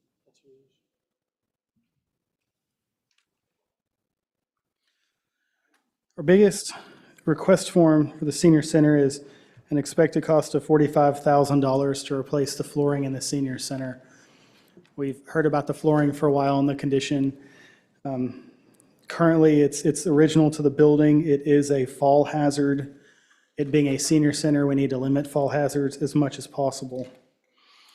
On the capital request form, it does outline that there are holes big enough for legs from walkers and canes to get stuck in and cause a fall. There's a transition between the floors and the bathroom and the hallway that's difficult for individuals using scooters or walkers to navigate. And this $45,000 also includes paint. If we're going to replace the floor, let's get the paint on there as well. So on page 61, the project type, it's identified as a new employee. Yeah, it should be capital expenditure. But that is for not a new employee. That is completely for capital improvements on the senior center. I gathered that. Either that or the employee was going to be dressed as a capital expenditure or something, you know? Right. They will hold the walkers as people walk over the holes. If the hole's that big. That's the biggest difference. We do have a slight increase in office equipment, but really our biggest cost point on the senior center is that flooring. And so absolutely agree, you know, it does need some renovations. Have we, I guess, gotten estimates for this or? Yes. So we're comfortable that the $45,000 will cover that cost. The current idea is for Public Works to do the painting. We would like to come back the July workshop and possibly have a quote for the painting itself outside of Public Works doing it. We just haven't had time to get that quote. So would that amount of 45K go down if Public Works can do it? Is that what you're saying? Well, the $45,000 covers $5,000 worth of paint. Okay. Just not a subcontractor to come out. That part's what we're looking to add. Okay. And with the flooring, does that do any ramps or anything? Because I noticed a couple times I've been, there's not really for them to go through the front door, there's not really a ramp for the wheelchairs or anything like that. Is there going to be any modifications like that? This is only interior. Only in, This is only for the interior modification of the building, so it won't cover any improvements to the exterior. well, I mean, okay. What is the $2,000 for gas services? It's like Atmos. I just didn't see anything on there for 2024, and I thought, well, okay. No problem. Elizabeth, how many employees do you have right now? How many in the senior center? No, in your staff. I have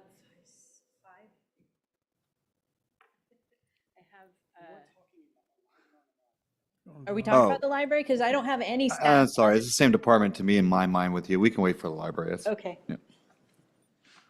I just want to make sure we're good with the senior center. Okay, interior, this includes kitchen The flooring? Mhm. Correct. It includes the entire interior floor. and the bathrooms. Correct. Yeah, and the transition between, because, so several years ago, there was a renovation to the bathrooms. Yeah. And so those floors, it does not include, because those are brand new, essentially. But there's a transition between those new floors and the old floor that leaves a gap like that walkers and Yeah. scooters can't get up and down. And so this also includes a ramp in that sense, in how to get between the new floors through those doorways. So that's one. So the floors are still good in the bathroom. Wasn't there flooding last year, the year before? No? Okay, maybe it was before the The renovation. flooding happens in the kitchen. And that was a plumbing issue between the water fountain and the sink in the kitchen, and that's been fixed. Okay, thank you.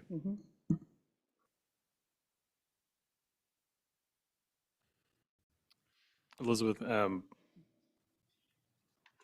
Mrs. Johnson reached out and requested additional support for taking the seniors to their doctor's appointments and back.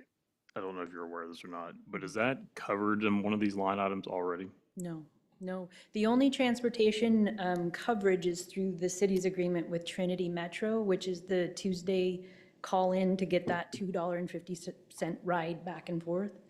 But that's the only transportation that exists, and it's not covered in the senior center. Okay, thank you.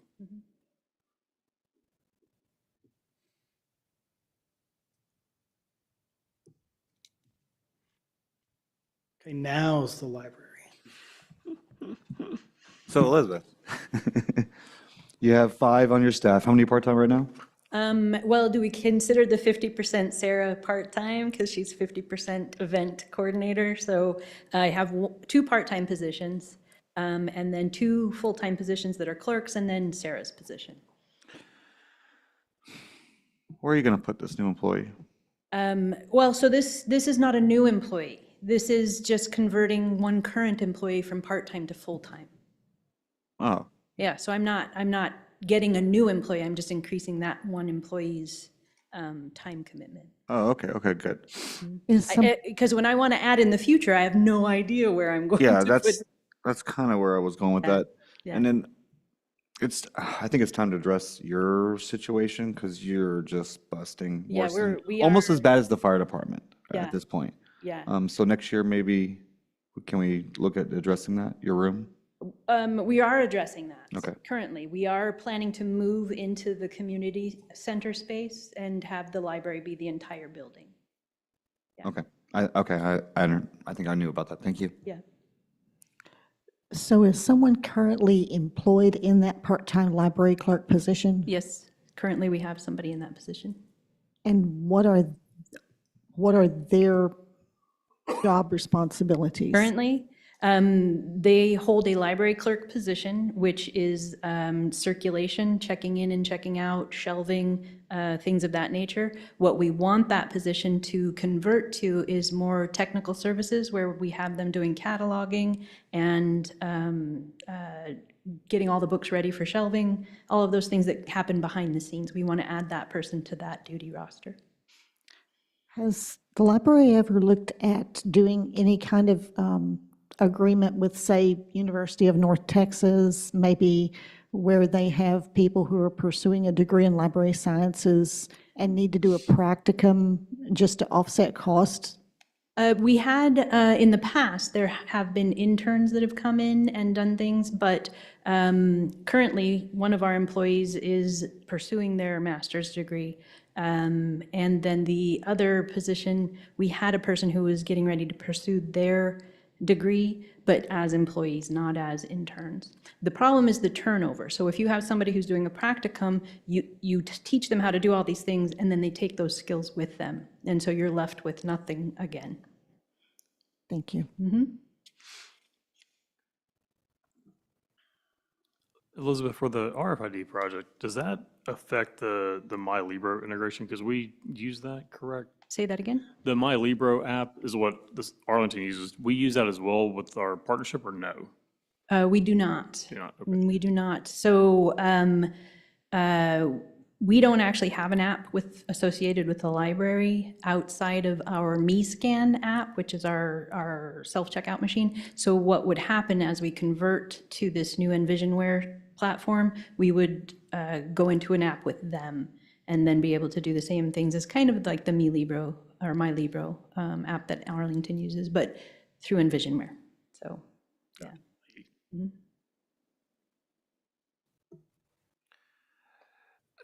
Elizabeth, on the replacing of the shelving, see structural breakdown and not flexible for maximum use and space. Any thought to maybe doing that in stages all at once? And just a little more background on that.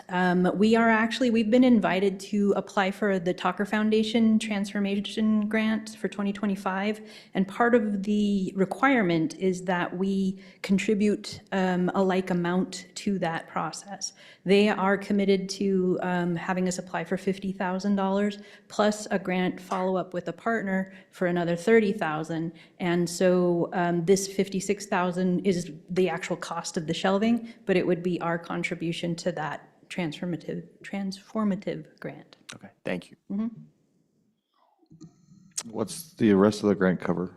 It actually pays for an architect to come in for future use and best use of space. And so you would be able to move all of the shelving around, do a better study of maximum use of the spaces that we have, put in walls, and plan for future expansion. You set me up on that one. I did. It was awesome, Jeff. Thanks. Yeah. So you said the 56 is pretty much our part. Correct. You're saying 80,000 from the grant, 50 Right. and 30, you said?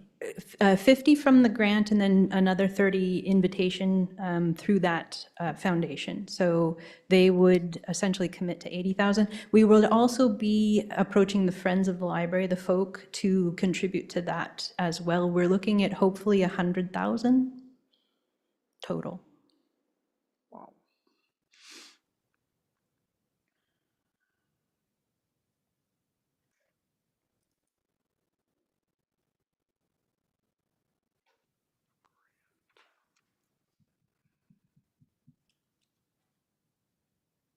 So, sorry, just coming back to that, it's $136,000 for the new shelves? Is that what we're? No. 56,000 is the actual cost of getting all new shelving. And we got a quote for that, so we would know.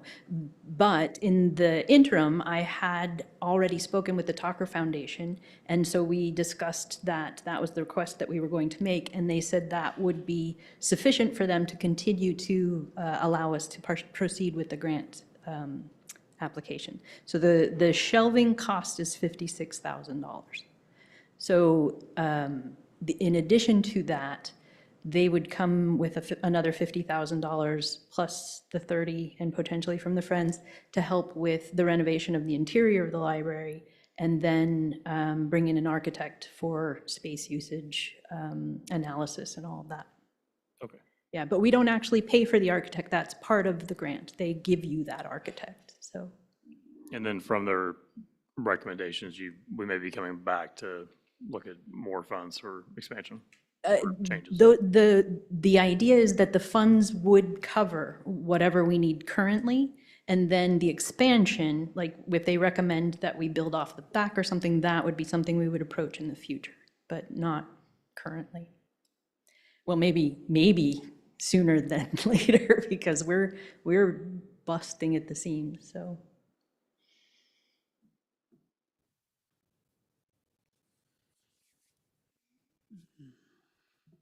Other library-related questions?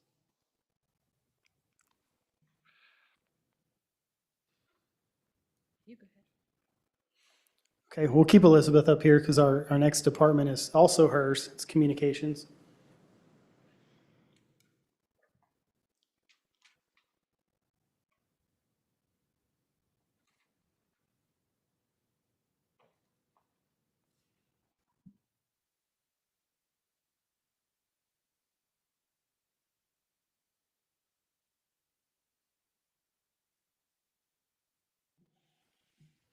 All right, we previewed this earlier. We'll go ahead and head into Public Works. Thank you, Elizabeth. No further questions for Elizabeth? Okay, sorry. All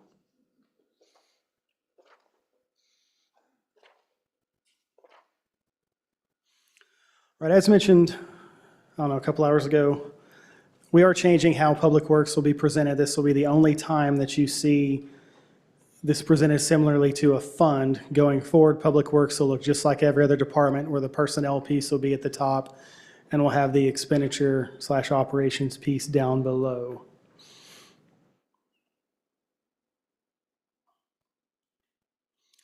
One thing I do want to point out, just out of transparency, is we are projecting currently to be over budget on salaries. A big driver on that with Public Works is that we typically see a reduction in staff in the summer. Since we haven't seen that start yet, I didn't want to put that in the projection just in case we actually don't have a reduction in staff this summer with the heat. Wasn't that the point of us getting the part-time workers? Is the hopes to keep- Yes, in hopes, but to alleviate, right? But as you can see, we're actually, like part-time, we're still projected to be under that. It's the full-time that we're projecting currently to be over. But overall, we're still looking strong compared to budget.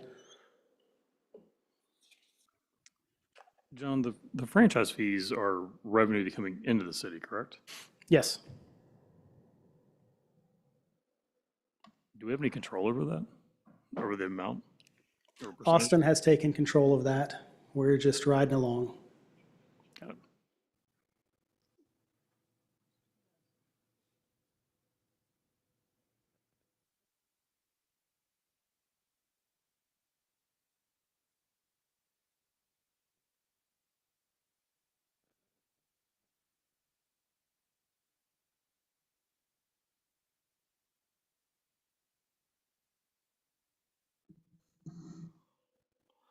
So John, this is basically fulfilling our request that we've been asking for years, is to separate his fund from the general fund, correct? And This- actually have this- a maintenance package, basically? This loops that whole department into the general fund, so it's just a more realistic representation because we've broken into the point where the general fund has to subsidize the street repair fund, so we're just rolling it into one because that's essentially how it's going to have to operate going forward anyway, so we'll just make the accounting easier and put everybody under the same fund that has staff. So we should increase our franchise fees? Austin won't let us. We are a passenger on that train. Yeah. But yes, if we could, although I can't advocate for raising fees because that doesn't look good, but you guys certainly can. So recently, AT&T came through my neighborhood and installed fiber. Do they now pay a higher fee as they've taken more of the right-of-way for themselves? I believe the right-of-way actually stays the same because they had an existing right-of-way for broadband.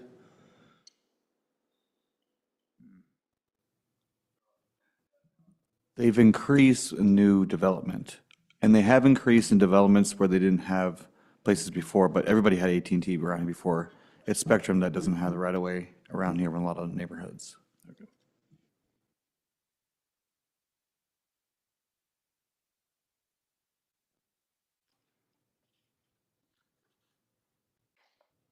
And with Starlink getting so popular, I mean, fiber is going to be king for a while, but we might see, even just for infrastructure, that go away here in our lifetime.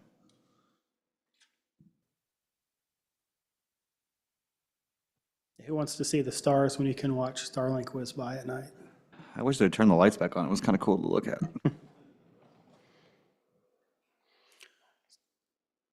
So we have any other Public Works questions? Again, this is Public Works, this is more operations, the capital projects will come later. Okay, I'll go to non-departmental. Our biggest change on non-departmental is closing out our off-site storage. I placed a quote behind the capital request form that was a little bit over 11,000. I'm asking for 15,000 due to anticipated inflation in the number of months since they presented that quote versus when we'll be able to start. I anticipate starting this in October. We have modified some locks in the finance department, and we've measured and we've determined we can take every box we have on our off-site storage and place it into the finance department temporarily. And you're digitizing this, correct? Just to clarify the new council? We will digitize them based on the retention schedule from the state. Correct. So if we can recycle, shred, dispose, we will go that route. If we have to retain them per the retention schedule, we'll digitize them prior to disposal. And then you're going to close the account with them and move We forward. will close the account as soon as the boxes show up into finance. That account will be closed. We'll be using existing staff to digitize. We couldn't secure a quote for 6 months or anything like that? I mean, we got to close it at some point. No, I agree. There's a phrase that I won't use on the microphone, but it involves taking care of something or waiting. Okay. We'd rather not wait. Some other items, our insurance actually in some cases was reduced. So in a time where most everything goes up in price, we're looking pretty flat on all of our insurance packages. And we've already received those quotes from TML.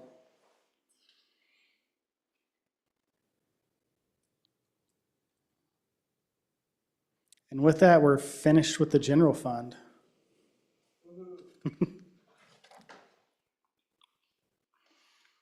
Do we want to talk about the debt service fund? Sure.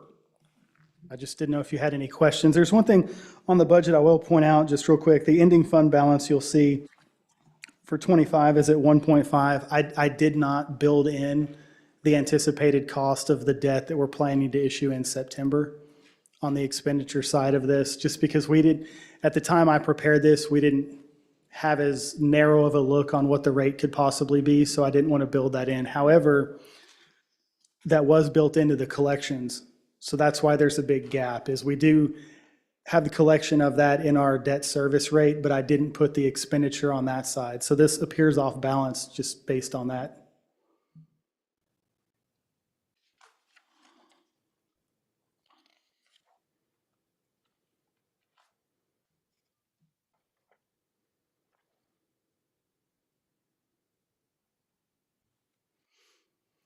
Okay, moving on to the stormwater fund. Once we leave the debt service fund, our next category is utility funds. When we go into stormwater, everything is pretty flat. Biggest changes on there whenever we go to the admin charge and they transfers out. Since those are driven by departmental costs, those have gone up because the cost of running the departments have gone up.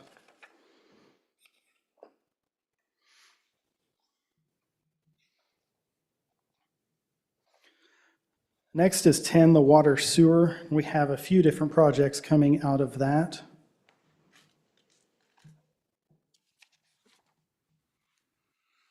Main one being our interceptor. We also have an upsizing, and I'll have Christian speak to that because if I start speaking about this, it'll be a mess.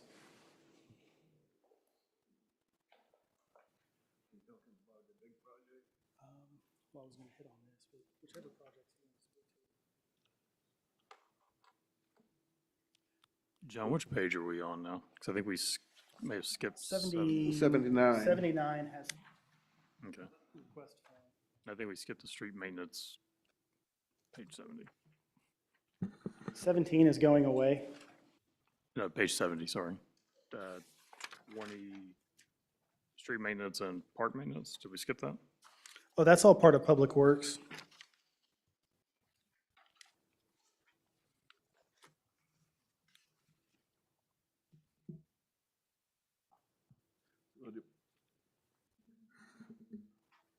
So this capital project is one that we discussed several months ago, and that's the bottleneck we have on the Hillside Addition, where we have 12-inch pipe running into an 8-inch and goes into a 6-inch, it causes a bottleneck.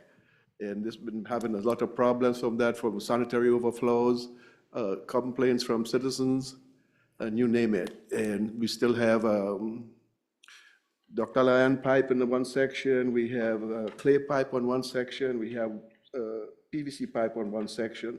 The plan is to now go back and remove all those undersized pipe so we could have one standard size pipe, and we want to increase it to a 12-inch pipe. And if you all recall, that was where we have a pipe, a sewer pipe, run a swimming pool over the sewer pipe. So I see an X through that on the drawing. Are we saying that that pipe is no longer under the pool, or? There is a section that's way to your left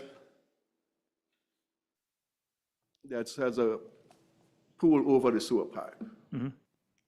We're not gonna have to do anything. We're not going to do anything on that part. What we're planning to do, everything that's highlighted, see that highlighted section, that's what we plan on doing.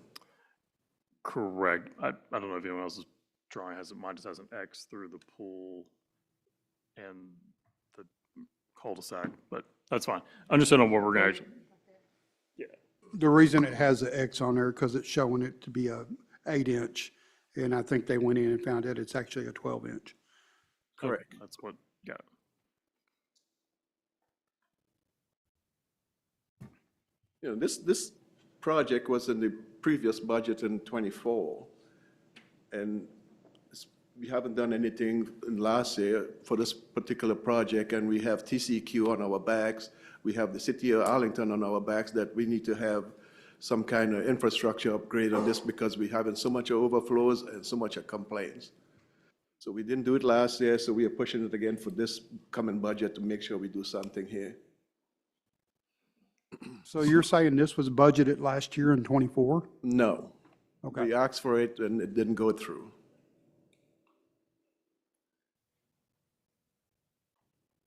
I don't remember you asking for it, but if you said you did, you did. I'm not gonna argue.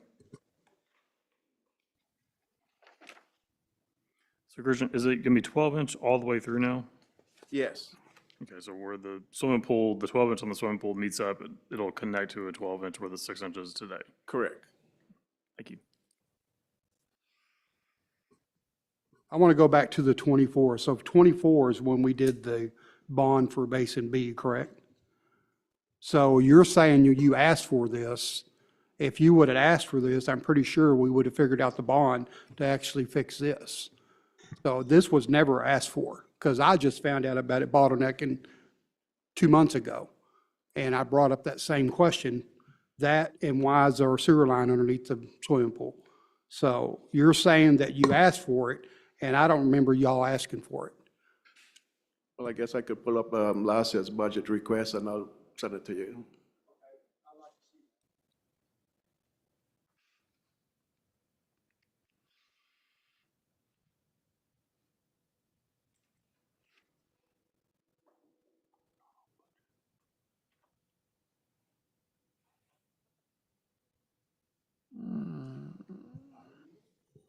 I don't recall it being requested either. I mean, was it requested individually or was it part of, so I mean, it's been over a year, but I don't recall it.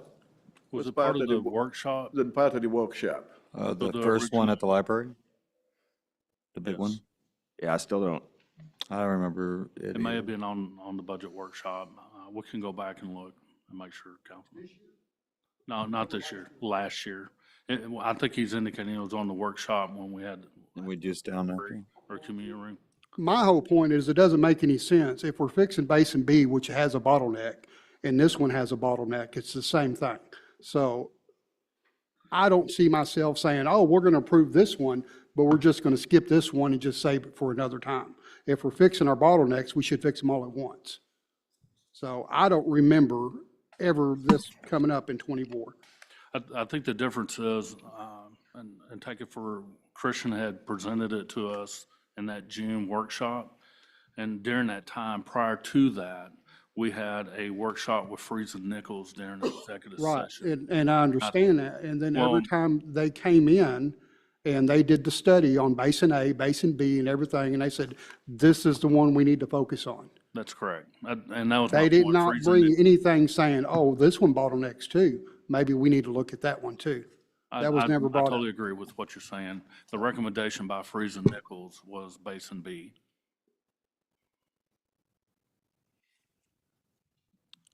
Just so happen to have last year's right here.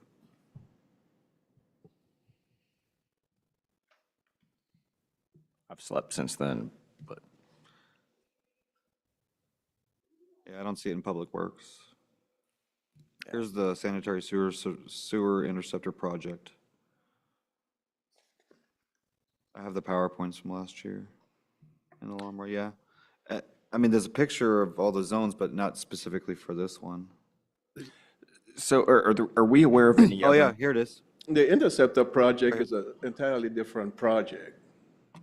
The Interceptor project is that project that goes from 820 all the way down to 3rd Street. Yeah, I found it.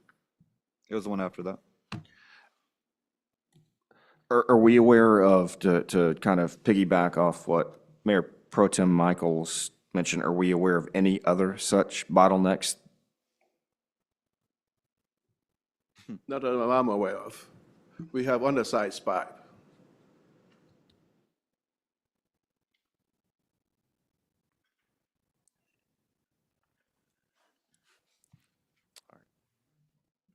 So for the Basin B, we did a bond for that, right? Correct.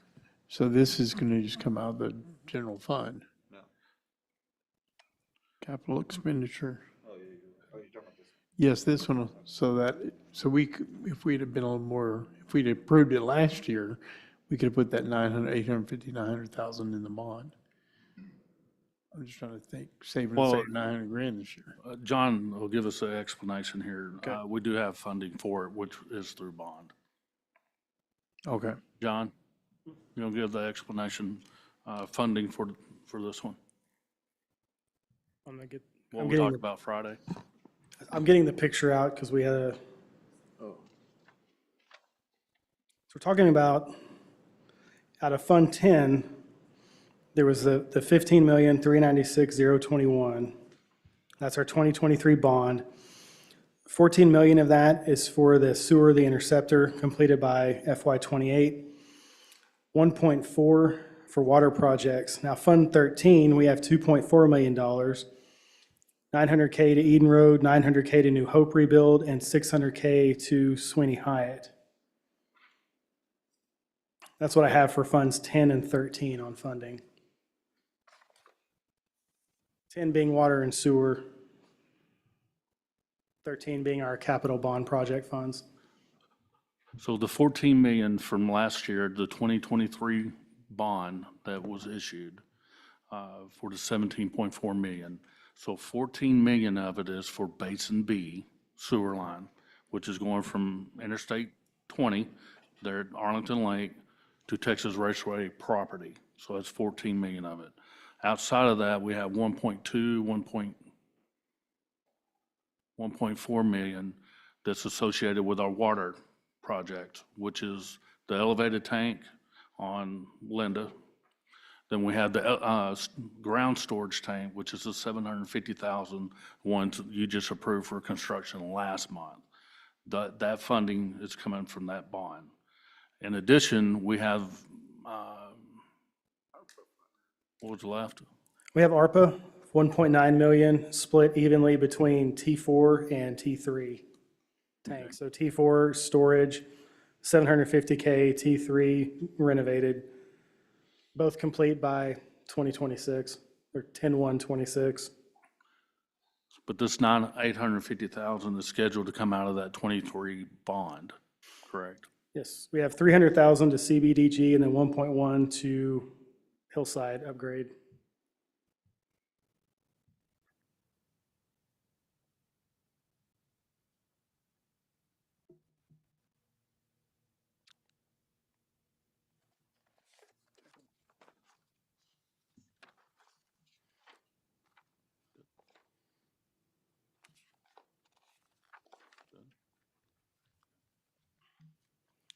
Okay, if we just stick with utility funds, our next fund is 61 and 62, water impact, sewer impact.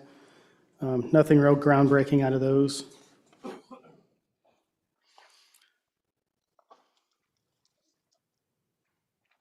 Fund 4, it's restricted to landfill. Fund 4's capital projects is restricted to landfill investments, so that's really Dick Price Road. Not much movement on that one. Then we go into our Fund 13, which we also just talked about.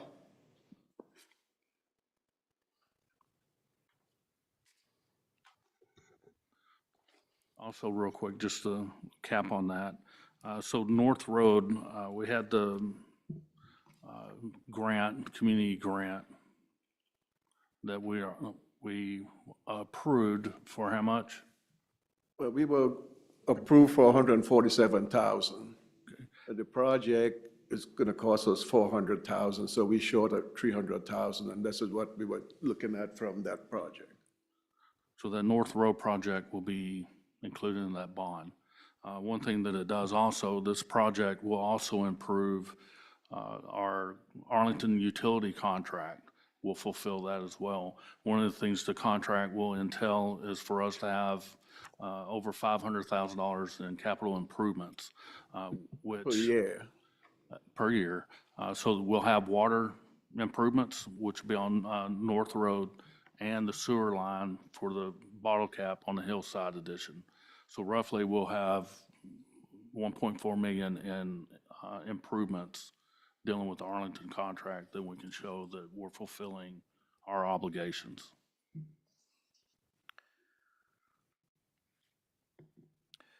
So let me ask about this awning for material storage cover at 17,000. Page 88. Where, Yeah, because right now, we don't have any storage, any covered storage for our material. So let's say we buy coal mix. So if we buy coal mix and go and sit there, we have it in the stuff, on the parking lot, it's not covered. So it gets rained on, it gets heat, it gets cold, so it binds and becomes like concrete. Then we can use it to go and do a pothole patch. So we're looking for awning to go and make a cover over that. So we have basically a garage. is there any type of detail? Where is it being stored currently? It's on our workstation and our service center. We have a concrete slab, but it's open air. So we're just looking to make a shed over it.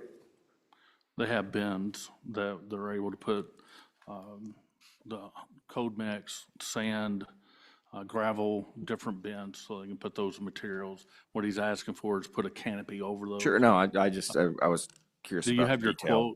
quote? No, but we plan on building it in-house. This is basically material.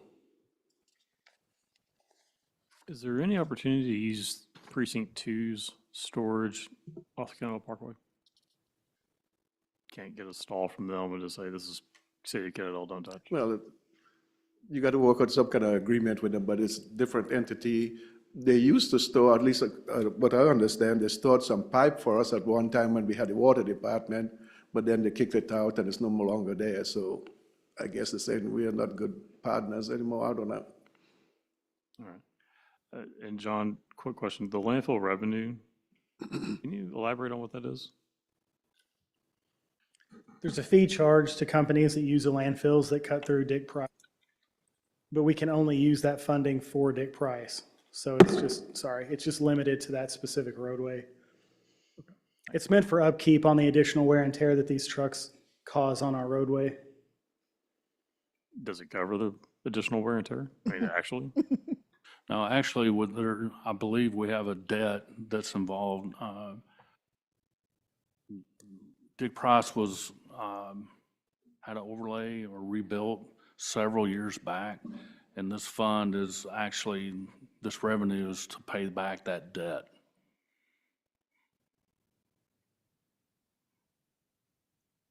Okay.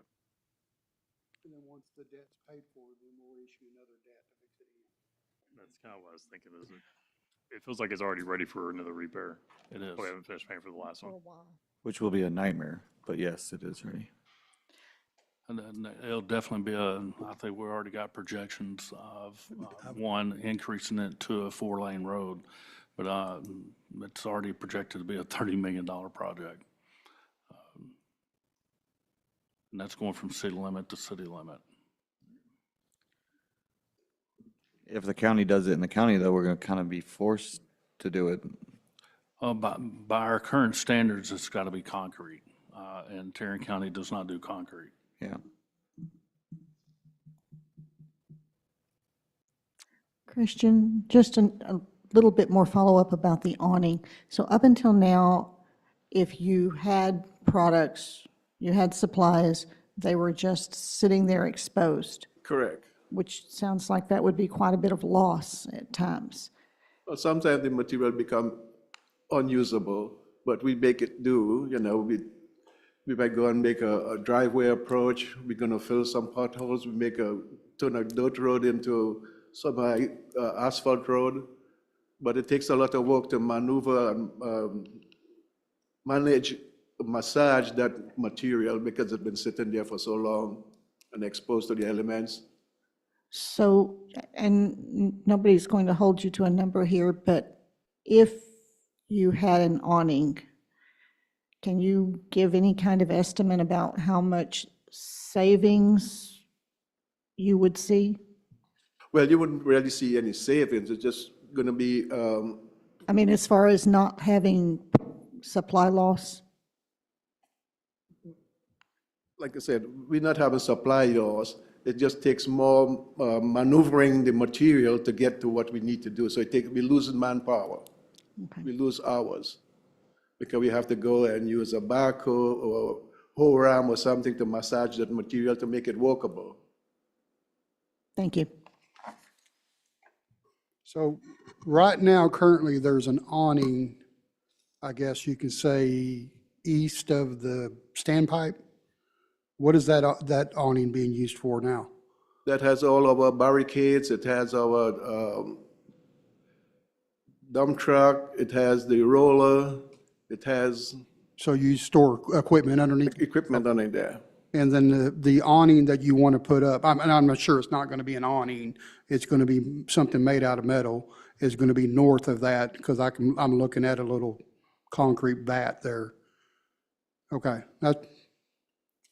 I'm good, thanks.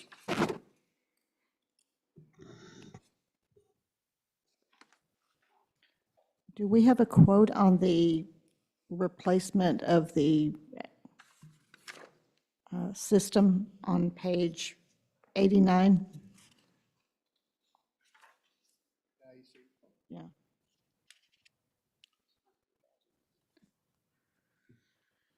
there any detail or? So we have the projected cost, but we don't have any detail? No, it's just a 3-ton AC unit. The existing one we have, it's been, I don't know, outlived its lifetime. We've been having a lot of maintenance repair on it, and each time we call the vendor out there, it costs us up to $300,000-$400,000, and it's very often. So it kind of behooves us to not to replace that unit. It's been over 15 years, that unit hasn't been changed, but we need a new unit to make sure we have AC and heat out there. She's indicating, do you have a quote? So you had one replaced. Yeah, 3 this months is a ago. quote that we got from, forget that vendor that we use. But this is a quote from the vendor. $19,000.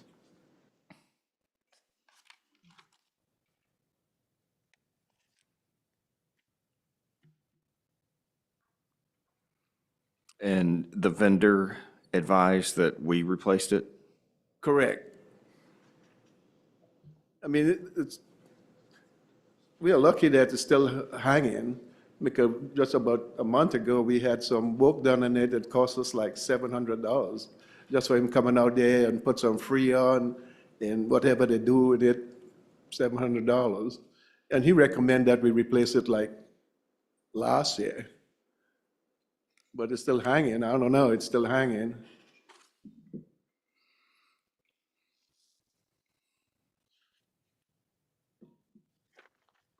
So is this unit on top of the roof?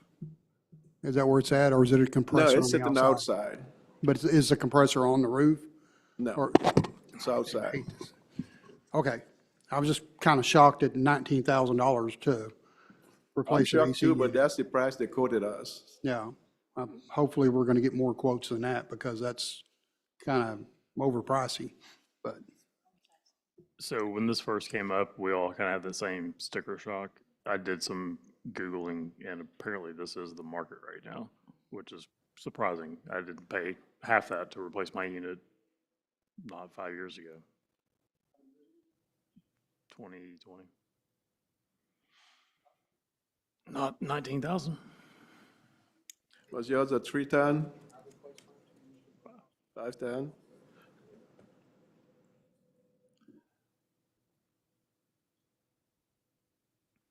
But that's a drop in the bucket compared to the Peggy Lane improvement, so a rounding error at this point.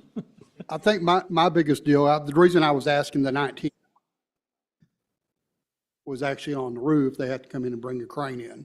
So that's the reason why the cost is more, but I mean, It's more than just outside, it's the whole unit itself. Everything. That's the reason why. yeah, it's not just that outside unit. We got to put new docks and everything in the building to make it work. Do we want to talk about Peggy Lane? Let's talk about Peggy Lane. It definitely, if you haven't driven down it, everyone should go drive down that road. Yes.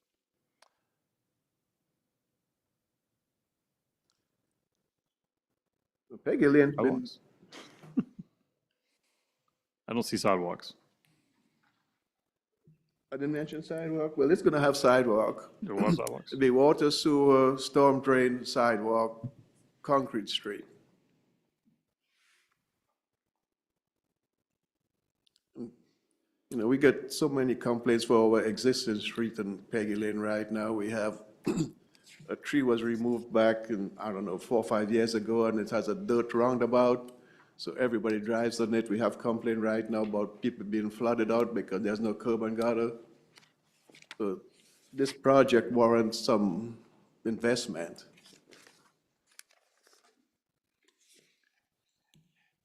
And this is coming out of Fund 4, is that correct? Where bringing that one from? I don't think we had Peggy Lane on that. I don't think he mentioned to have that done. I don't think this one's actually funded. So we'd have to have out of, it says general fund. yeah. Funding source, general fund.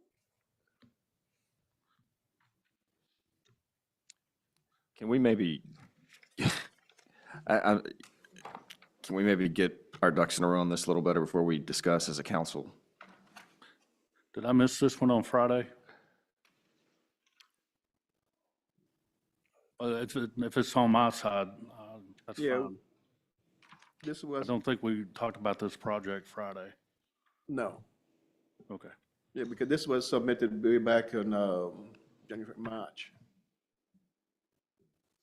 Okay. So, yeah, we didn't include that in there. So, all right. Find the money somewhere.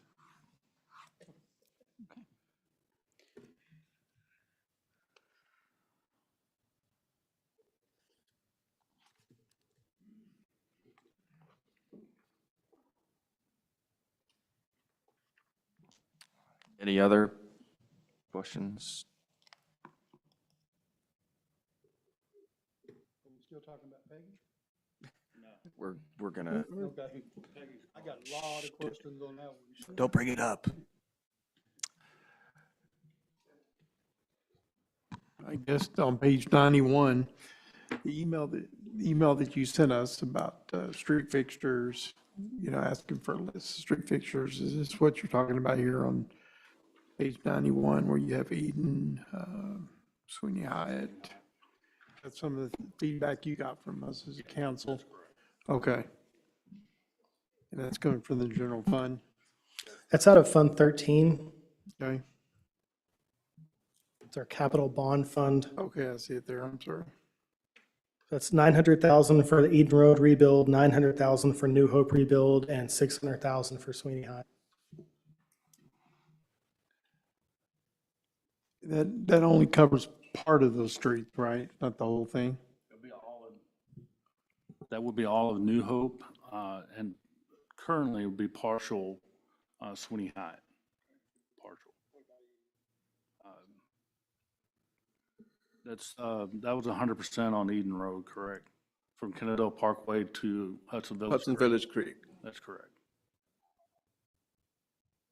If we look at changing the procedure for Sweeney Hyatt, like I'm thinking from where the gas well is to Joplin Road, we could do a full depth reclamation. But then from the gas well all the way to Kennedale Sublet, we could do a full mill overlay. We could reduce the price, and it's going to be the entire limit from Kennedale Sublet all the way to Joplin. Mansfield Cardinal. Mansfield Cardinal. Mansfield Cardinal, my bad. From Mansfield Cardinal all the way to Joplin, we could get it done if we change the procedure. We hope to get that done in the next year, right? I mean, even though we're going to fund it, Yes. would put it in the budget this year. This is actual budget money. This has nothing to do with any Tarrant County Precinct 2 funding. So the 600,000 would cover all the way from Mansfield Cardinal to Joplin? No, 900,000. 900,000 would cover all that. Correct. If I we, thought the estimate was a little more. We're talking about from Eden Road? Yes. So this is Well, just, what he's indicating from Joplin Road to roughly where the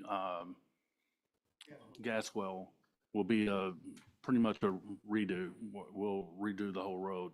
From the gas well to Mansfield Cardinal, we can do an overlay. all right, I Save get the- it. Yeah. save funding. Gotcha. Then South New Hope from the railroad track to Hudson Village Creek is the 900,000. Right, okay, So okay. we were looking for 1.2 million from the Commissioners Court. So 900,000 of that funding was for South New Hope, which the other 300,000 was to go to Sweeney High. Got it.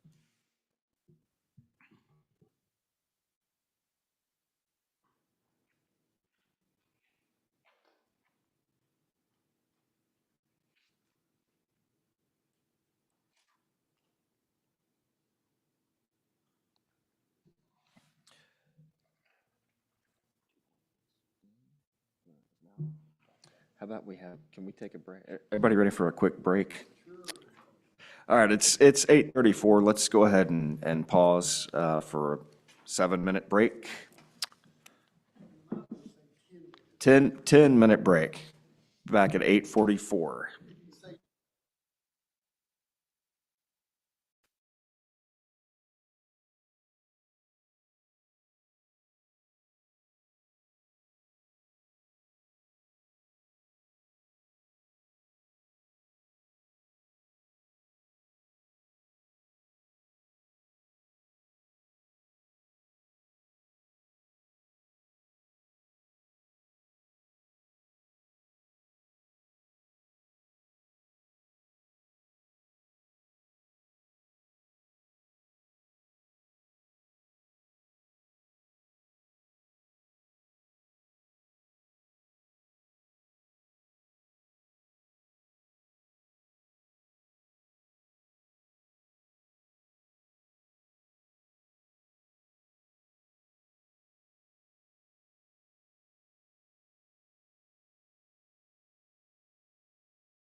So,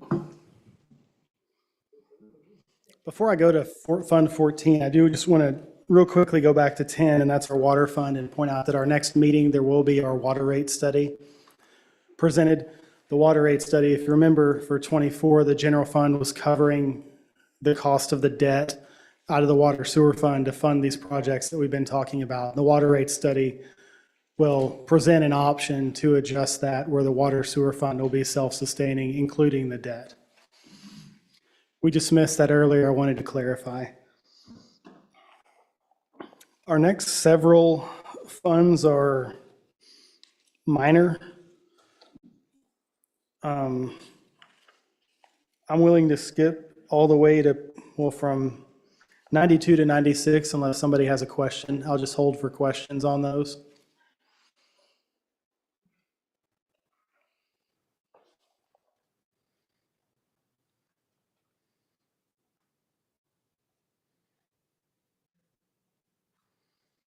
On 96, that's our New Hope Road. We do have some engineering services budgeted. That's just consistent with the TERS. It's consistent with previous years. Go to Fund 30, that's our hotel occupancy tax. That's exclusively funded with short-term rentals.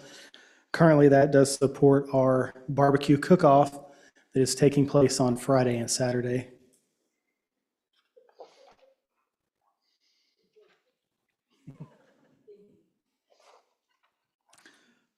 Public Seizure Fund, the LEOS Fund. LEOS Fund is designated for training. Fund 35 is the disaster recovery. The ARPA, we touched on that earlier with T3 and T4.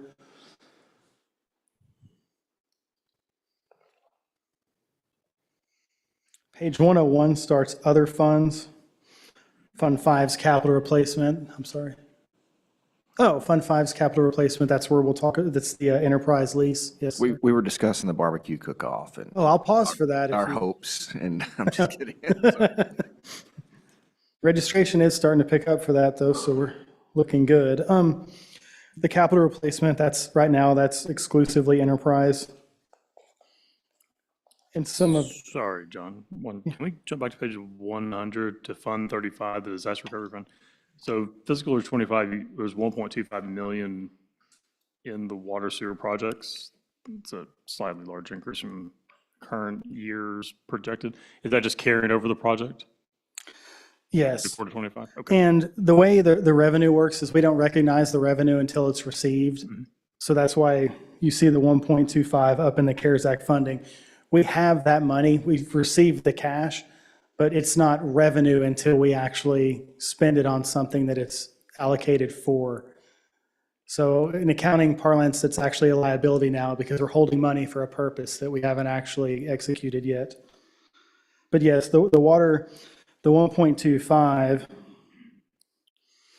it's the T4 storage, that's anticipated to be complete by 10/1/25. So in FY '25, but the T3 renovation, even though we're anticipating it to bleed into FY '26, we do expect some of the engineering and other items on that to be completed in FY '25. So that's just more like a proration of the T3 renovation taking place in '25, even though the FY '26 is the anticipated completion on that. So those are the storage tank projects? Yes, sir, both of them are. Tank 4 and Tank 3. Thank you.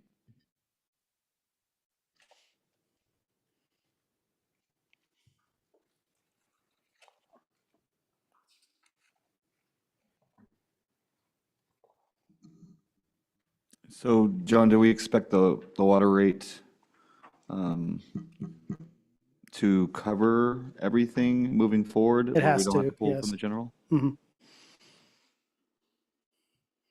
Yeah, we can't, that's something, we're not, at this point, we're not willing to mix those. We want the users of our water system to cover the cost of the water system at the rate that they use it. Perfect. Our next fund, if we go to page 103, there's a capital request form coming out of our court security fund. We touched on this earlier. There's two pieces to this. The first piece is a new metal detector.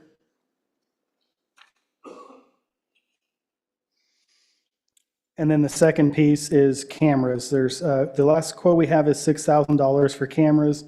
And then you see the $20,570 for the metal detector, and the supporting documentation is behind that. We do not have the supporting documentation for the cameras, as Chief Holguin mentioned. We're still cleaning up some bids on that.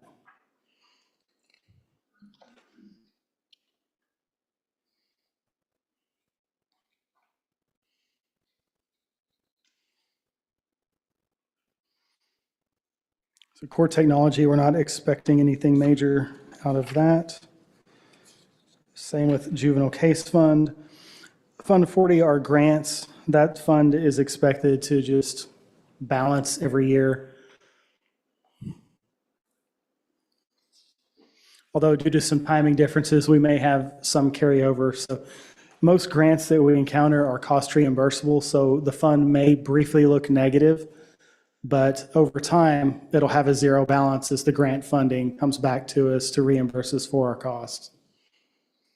And that is on page 111.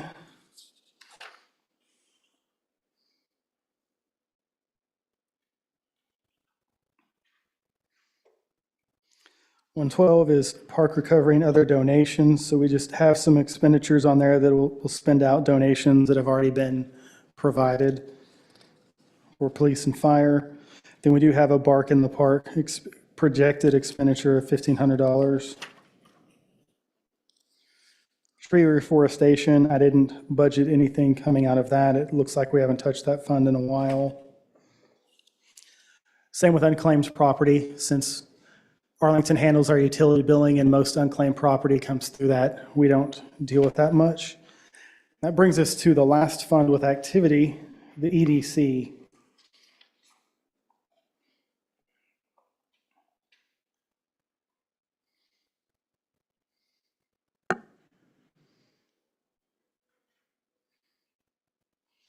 And I'll hold here for questions. $25,000 in building maintenance for council chambers.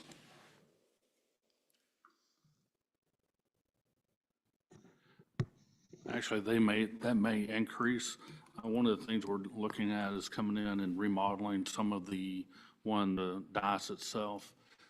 Same thing with some of the oak that you're seeing is to replace some of that and just paint the interior.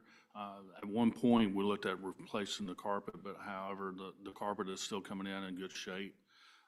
Also, adding electrical to the dioceses so we can plug in computers, any of the technology that we're moving forward. For instance, like your laptops, some of us have, we need ports, things of that nature. That's what it's intended for. A lot of the woodwork you see, we're looking to either restain it or on some of it is to do away with it. But as of right now, that's what the money is for.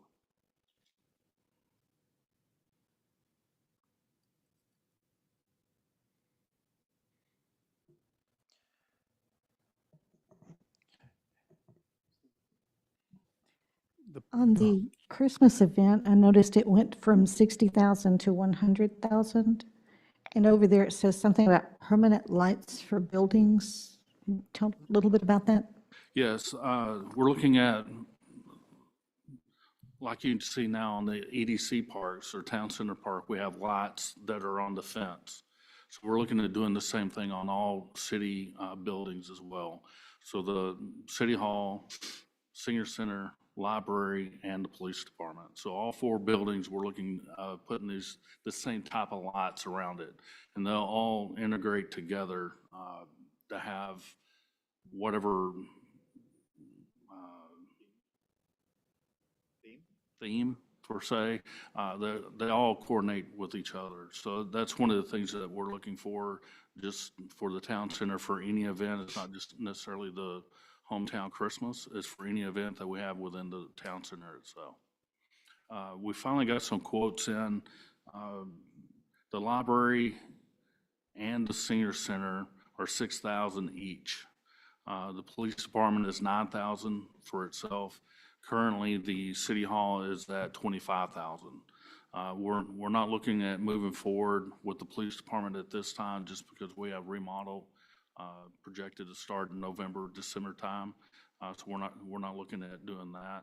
I am still in negotiations with the pricing associated with that, but I did finally get the quote in.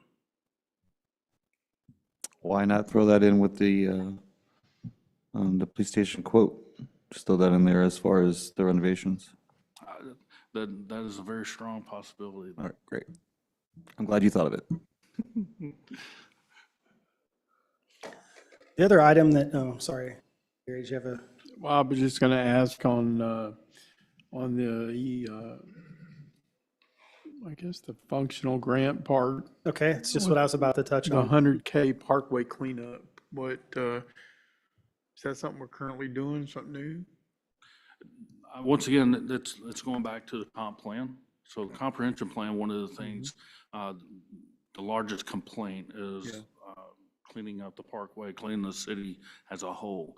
What this does, in addition to, so the idea of what was given to the EDC is one, to increase the grant funding for businesses, for facades or business grant as a whole. One of the other ideas that was given for the EDC is to look at having funding so we can come in and increase or for the beautification of the Kennedale Parkway. So if they want a new facade, if they need fencing, painting, whatever the case may be, we have funding to be able to get the parkway where it needs to be. It's going to be a grant. Yes, it could be, or just like from what Nathan was indicating earlier, dealing with community development as a whole, is we have some funding to be able to come out and increase the image of the city.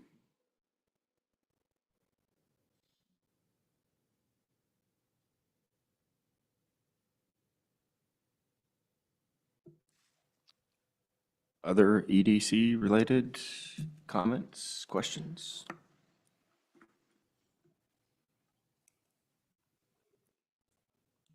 Do y'all have any ideas that may be something we can also add in that realm? Do you have any ideas to share? As far as overall or EDC? Well, at one point overall, but currently for the EDC, for any improvement, within the city itself. Obviously, on the EDC side, one of the things we're looking at is just helping the view, the image of the city as a whole going down the parkway. That was the intent of what I was selling or giving to the EDC. If you have something outside of that, I mean, obviously three of the five is on the EDC. But if the others have something to add to it, obviously we're open for any suggestions that we may have missed. I would love to see signage coming into the main parkway. I know we might have an arrangement with the interstate group, but there's a couple other roads too where we have intake where there's no signage at all. That's correct, and that is budgeted, and it's going to be moving to the next budget. The reason why they have not, there's construction at 3 or 4 of the entries into the city. So Bowman Springs has construction going on, Little School Road, Sublet, and obviously the Parkway. South Point will be putting the entry sign there as well. We currently have one at the southern side. Nathan has been working on the person that has that area as well. For that entry. But some of the other locations we're looking at are Eden Road and Mansfield Cardinal, New Hope, and Dick Bryce. You know, one thing we've kind of kicked around the dirt around here for a long time is getting some sort of one of those trailers that have air conditioning bathrooms for our events. Is that something that we could look into with the EDC? Because we have an event at least one every month now, and they can be rented out to Concert in the Park or Jubilee or whatever. Or Juneteenth, I mean. Yeah, they're roughly around $60,000 for one of the trailers. Obviously, one of the things that we also implemented into this current remodel for the PD is to add bathrooms for the EDC, for the park here. Yes, that's great. So we have restrooms at both major parks. So Sonora obviously has bathrooms, and once we get the police department remodeled, we'll have restrooms here at Town Center. Okay, then the flip side of that, if we didn't do the bathrooms, the KPD's been requesting some sort of trailer for like a headquarters when we do events and things like that. Is that something that we can also look into in the EDC instead? Are you talking about for EOC or emergency operations? Is that what you're asking? I don't think that would come out of the EDC. Okay. I think that'd be a very far fetch. I mean, security for events. I think the new EOC will actually be at the fire department once they remodel that too, so. For a mobile command, it's something that we can look into. I just don't think it'll be on the EDC side. Okay.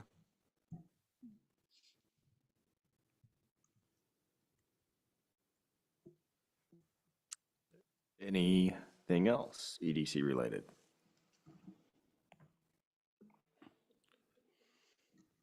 That concludes my portion of the presentation. Thank you, Mr. Horton. Very nice job. So, Mr. City Manager, at this time, you'd mentioned earlier in this meeting, talking about the $2.6 million in bond money to some ideas from the council about what to do with that. And I know one of the options is to potentially fund the design for the Little School Road expansion and also the design for the Sublet New Hope expansion. So I'm going to turn it over to you to talk about that. Yes, thank you. Once again, we're looking at a total of a $14 million bond as we're moving forward, which roughly $8 million is in reference to the remodel of the fire department and renovations to the police department, including restrooms for the park. $3 million, which will be a separate but all encumbered into the 14 million. So 3 million of it will be for the Parks and Rec that our citizens on the GO bond passed in November. The other part is roughly 2.6 million, which the idea originally a year ago was to implement that funding for the Little School Road project. As things continue to moderate and go forward, we also had September, Tarrant County presented another project that they approved, which they presented to us in January, February timeframe, which is the sublet realignment. That one came in at roughly $11-12 million bond, which is also a 50-50 match. On top of that, as we move forward with the Little School Road project, the Little School Road project went from a $13-14 million project to a $20 million project, and to now currently approximately $40 million project. As we move forward, particularly with that project, one of the things that we were looking at implementing is getting the design completed. As we move forward with that, we have not, as Friesen Nichols presented this last council meeting, did not have a quote or a fund, how much it would cost to get that design completed. The number is coming out back roughly around $1 million for the design, engineering concept for that project. My recommendation is that out of the 2.6 that we have is to fund that redesign of Little School Road. One of the things that will allow us to sell that project to other funding opportunities, either through the railroad, federal funding, or local funding, Tarrant County, whatever the project is, at least we have something to showcase of what we're wanting to do as we move forward with that project. We did have a meeting last week, the mayor and myself, some of our engineering, Christian, where we talked to COG, North Texas Council of Governments. It wasn't necessarily the direction I would say we would like to hear. as far as on funding, but I still believe that we have the capability of getting funding outside of just Tarrant County, particularly maybe dealing with sublet realignment.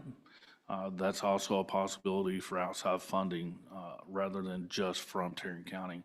I'd like to have the discussion how we want to move forward. Do we want to go with that same process of design for both projects, or do we want to continue to issue that debt as we move forward for this $14 million? So if we don't go to the 14 million, obviously you subtract the 2.6, and that's roughly the amount we have.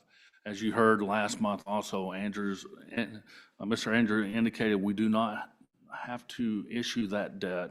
We do have a little bit of time before we issue it. So a decision doesn't necessarily have to be made tonight.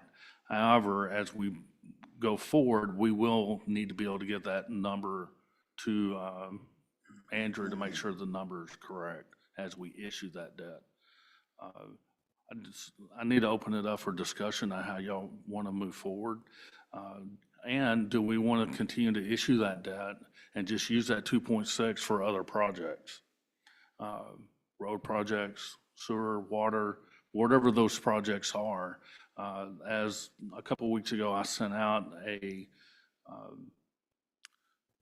our streets, our infrastructure streets on being rated from very poor to excellent. So we know we have infrastructure that we can utilize these fundings for, or the revenue for. But I open it up to the council for discussion of how you want to move forward.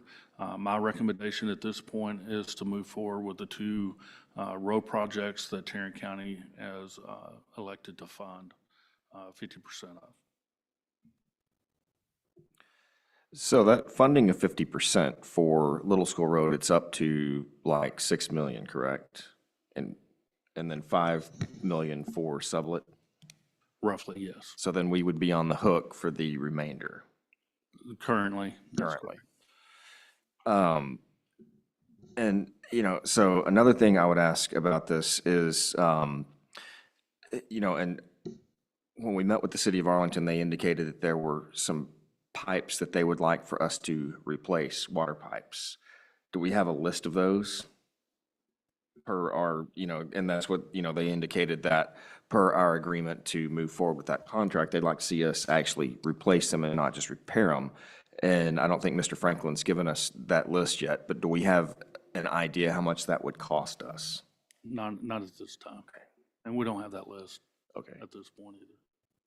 And so to the council, I would also add this, you know, I mean, certainly, you know, the county has earmarked, pledged funds up to a certain extent for these two projects. You know, and certainly, I mean, you know, we want to have good relations with the county, obviously. But I mean, I would ask, is that the best use of that $2.6 million? And, you know, we design that, we go through the design. And, you know, I do note the city manager's point that would indicate, hey, we're wanting to move forward. But do we have any, I would also ask, do we have any assurances that we will get that funding? And, you know, after meeting with COG, it was kind of like, well, you know, I didn't have a warm and fuzzy. So I guess my question also would be, could we make better use of that 2.6 million currently? Open the floor.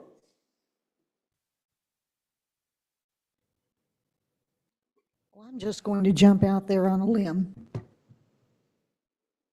In this binder, we had a Peggy Lane project that the design was done in 2021, and it still hasn't been done. And we're talking about spending $2.6 million to do a design for two roads with no guarantee of when that might be done. Just, and this may be a bad analogy, but that sounds almost like spending a couple of months' pay to have an architect to design your dream mansion when you can't even afford to put cabinets in the house you have. And I'm just not sure if that's very efficient. I mean, I see the point about you have something, and so people would know that you are serious about wanting to go forward with it. You have something to sell to potential funding sources, but it almost sounds like we're continuing a bad habit. So I would add on to that, I would rather see the 2.6 million be spent to fix Peggy Lane. I think those citizens have been waiting for a long time. Instead of building a road that doesn't exist now, let's go fix what we kind of have. And then going back to the last council session, we voted no against moving forward with the design work for sublet that would be 100% reimbursed by Tarrant County. I think maybe we revisit that. Little Road, 40 million, that just sounds like a non-starter. The whole city's debt load is only 57 million. I don't think we're going to double that for one road extension unless we get a lot of extra funding from somewhere else. To get the funding, though, we should do the plan so we can go and say, here, this is what we want. BMF, whatever they are, the trained people or the state or the federal government, like, and that's what they're kind of saying is if we have a vision and we can show that vision, then we can, that's better to convince these people. For me, it's very simple. Any money that we can get matching, the minute we start saying no to our own tax money, by the way, county money is our tax money, then we won't see that. They'll go on to the next city, and there's 42, 43 cities in Tarrant County. So we've been very lucky the last 15, 20 years of the county's cooperation, and mainly because of mayors like Mayor Johnson who paved the way for this. So my caution is, and it's one thing if they're going to match $40 million and we can't afford 20. But these smaller projects that we can probably afford right now, we shouldn't be saying no to those matching funds. Because as long as we keep that gravy train going, we can improve around here at a cheaper rate. So did I misunderstand a funded project? Because we said yes to the sublet, potentially, going back and revisiting the sublet design work. You're saying fund the Little Road design for how much? How much is the Little Road design? About $1 million roughly. Roughly $1 million. They've pledged up to $5 million, basically. Tarrant County did. Right. And we'd be on the hook for the other 5? Correct. And then the other Plus. 30. Let me back up. Well, he's So talking the design. original quote or funding source was 13 million, roughly 13 million for the project. That was in 2021. That's where the money was allocated by Tarrant County for 50/50. So it's roughly just 6.5 million is what they have already indicated the revenue. As the project has increased in money, that money is no longer matched as it increased. So that's the reason why we're at 6 million for Tarrant County. It's the same thing for Sublet Road. So as this project continues to be extended, and obviously cost of everything goes up, that money is our responsibility. Tarrant County is only going to fund what they've already approved. They're not going to go beyond that. Well, when Priest and Nichols was here last session on the sublet realignment with Kendall Parkway, design work was 100% covered. And then I thought Tarrant County would cover 50% of it because they want that road going all the way through from Fort Worth.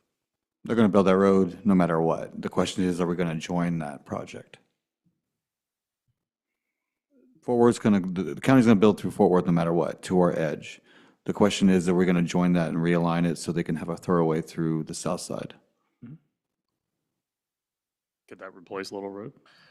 Not Little Road, it'd be Sublet. So No, I understand. I'm saying, could that sublet extension become the new Little Road extension? I think that's maybe a good question for the council to ponder. Well, if we fund the development of or the architecture, we would have a better idea. It's same with the road on the south side. They give us 3 options. Which way do you want to go? I got know a it's question. circular. It's a very circular argument. I'm looking at my agenda and I don't see this anywhere that we're supposed to be discussing about what we're going to do with bond money and grants and everything else like that. It doesn't have anything to do with the 2024-25 budget. So we're you want direction for us to make a decision on how we want to spend the money, but there's no way that we can vote on this or give the direction. The direction is reference to our budget, because we're looking at issuing a bond that's going to be associated with our budget as we move forward. It makes a difference if we spend 2.6 million, or do we only allow 12 million? And I understand that, but I feel that it's not our decision to make that tonight when it's not on our agenda. No, and I'm not asking you So to make you're a asking decision. for direction, Yes. and you want to know what the council feels That's correct. so you can move forward. But I don't think that's appropriate. It's not on our agenda.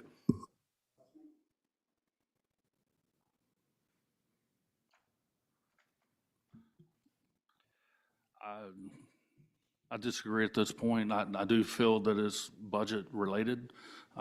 If you do not issue the 2.6 million, it changes our budget outcome totally. It does affect the 2025 budget. If you do not want to issue 2.6, then obviously we can just say we're not going to issue that. If we do want to issue that, I need to be able to put it in there, particularly if we're going to talk about Peggy Lane. That will be a project for 2025. I don't think we disagree on if we should take that debt to utilize it. It's already incorporated in the budget, and we already kind of plan to use it. I think what we need to figure out is how to use that, and that's what you're asking for, correct? Currently, how do we want to move forward with it? If you want to issue the 2.6 million from the bond, now I need direction on how we want to spend that, which is the 2024, 2025 budget.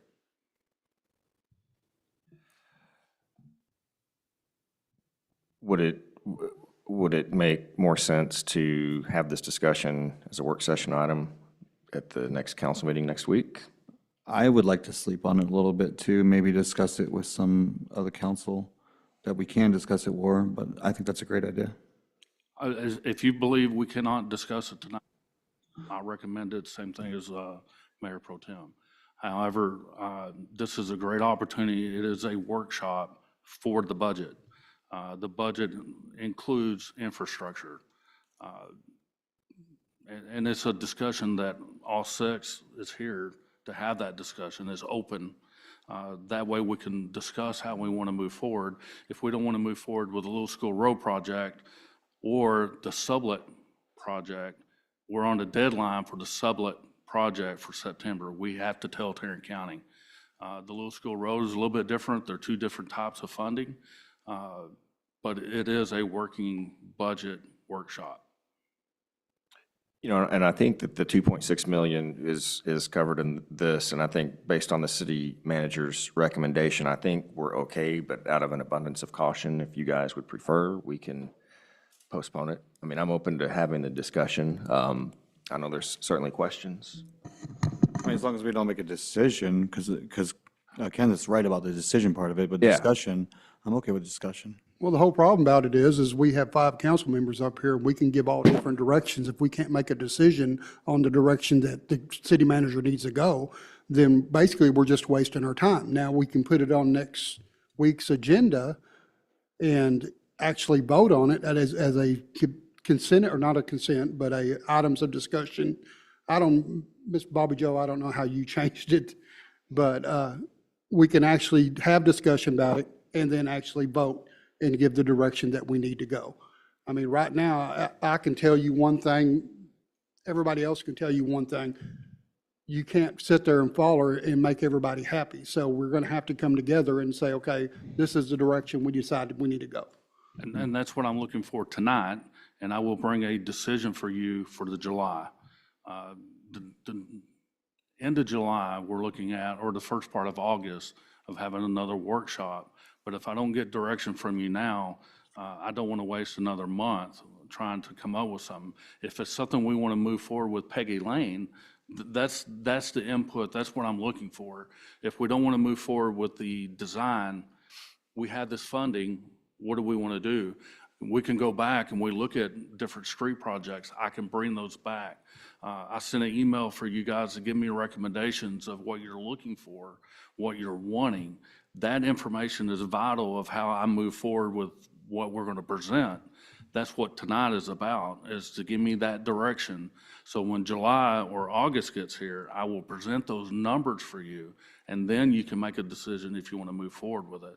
But currently, the road projects that we have, that email was to give me information of what you're looking for. Tonight, with the 2.6, the decision for the work session, if you don't want to issue the debt for design, that gives me a time to go back for another 3 weeks and find a solution for you guys to vote on the first part of August. But without that, I'm going to be sitting here calling all 6 of you and doing it all over again. That was the intent to begin with 2 weeks ago. Remind me, what's your recommendation? My recommendation is give me guidance on what streets you want to improve on, or what infrastructure you want to work on: water, sewer, stormwater, streets, overlays. What infrastructure do you want to see as we move forward if we do not issue the 2.6 million for the Sublet or the Little School Road projects?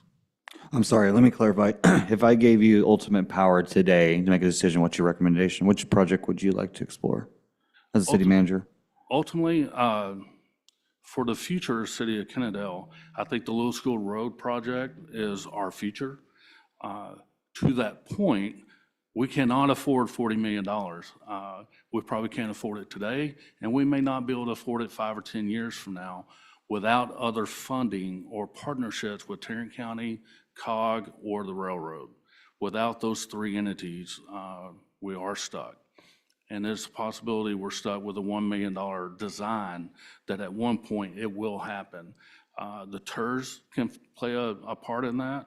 As that development, the racetrack or any of that development in that area, that TERS, the intent of that TERS is to produce income for infrastructure. It doesn't matter if it's water, sewer, or roads, that funding is there for that. Yes, that is a huge pill to swallow, and that's why we're here today, is to find out what direction do we want to take the city. The Sublet Road realignment is just as important as the Little School Road project. The Sublet Road realignment is a connection between Interstate 35 going all the way to Interstate 360 or State Highway 360. So it's a connection that's involving Fort Worth, Everman, Foresthill, Kennedale, Arlington, Grand Prairie. It's an alignment that goes through all of this, and it's all in projections of 20 or 30 years from today. It's not about tomorrow, it's all about 20 to 30 years from now. It's our decision on which way do we want that decision to go. How do we want to be involved in it? What do we want the city to look like in 20 years when one of these roads are improved? Ultimately, in my opinion, the Sublet Road is probably more valuable to a certain extent. The Little School Road project, there's other factors that we can play a role that can change that same dynamic to have more access to that area. We can, besides building a bridge over the railroad track, we can go from New Hope to Dick Price, and it gives us another egress, degress on it. We have another option. Is it the best? Probably not, but it gives us the option. They're no longer having to go to one point. Now we have 5 different points. So I think there's a lot that we can put into to have a discussion of how we want to move forward. Ultimately, if I had to make a decision today, which project, I would probably go with a Sublet realignment. I think overall, it creates more retail, commercial corners for us. I think there's some very hard decisions we'll have to make, even dealing with the Sublet Road. We have Burger Box that's right in the way. We have a graveyard that's right in the way. And we have 2 other businesses. One's a church and one's a CPA office. All that's right in the way of that development. Is it ideal? Others believe that is the right direction to go, but it's a decision that we're going to have to make. And how do we want to move the city forward? Not today, but 20 years from now, because that's what we're making a decision for. And we have to have the visionary to see that and outline what our city is going to look like.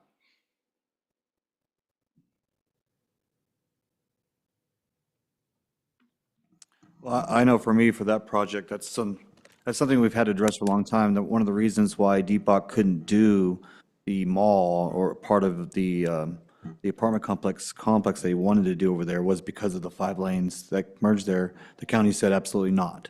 And so that's why we didn't get that business development over there in the condos. So if we're going to address that property and use that 10 acres over there for development, especially for commercial, this is one of the things we have to address, whether we use this project or just start closing down streets and giving them away. I think that is priority, and I think that future, 20 years from now, that could bring economics development to that area and more money in our coffers. Councilman Gary, do you have any thoughts?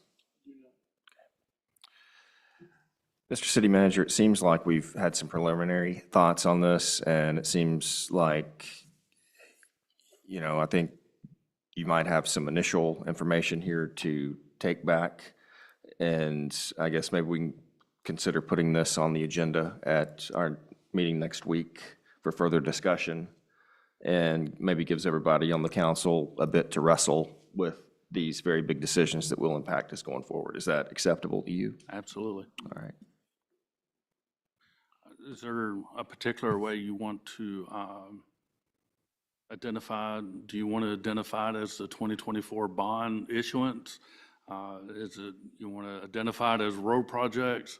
How would you like me to identify this discussion? Well, last month, for the Kennerdale sublet realignment, we tabled that.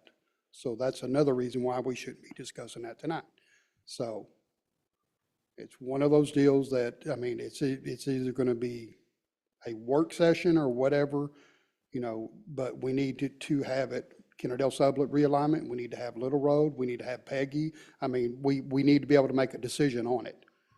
So it's going to have to be a pretty broad on the infrastructure. So, maybe label it infrastructure repair in the city or a street repair or something, and then we can come to a decision. I think you could have it broad like that, and then, there'd have to be a motion for each, well. I don't think we're necessarily looking for a vote. Now, we do for the sublet project. That is tabled, and we'll have it on the next agenda, which will be Monday night. So we'll have that on there. For the Little School Road project, that is a budgeted item. That is for this tonight, which is in reference to 2.6. If you can give me direction on what you're wanting in that manner, I can be prepared for Monday night to present whatever. Well, with that item being tabled, I think it has to be up for a vote at this coming meeting. Yeah, sublet. Unless we table it again. Which is possible. Which is possible. So at this point, does anybody else have anything else? Just one general, I know what, I want to get the staff out of here as well. We always talked about separating a parks fund for general maintenance, their maintenance separate from the fund.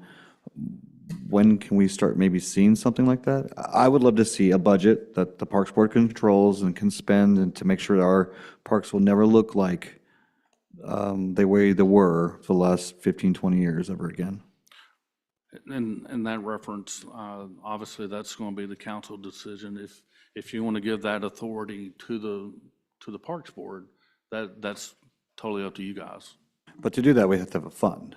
We've never separated fund. We've always kept the funds with the water. You will now. Okay, all right. It's all under the Public Works, but it's separated out. Perfect. So, and that's what you'll be seeing as we move forward. Right now, it's been scattered everywhere. So now you'll see a Public Works, then you'll see itemized departments. That's what John's been trying to do then? Yeah. Okay, I just want to make sure I was on top of that. Thank you. Yeah, you will see that.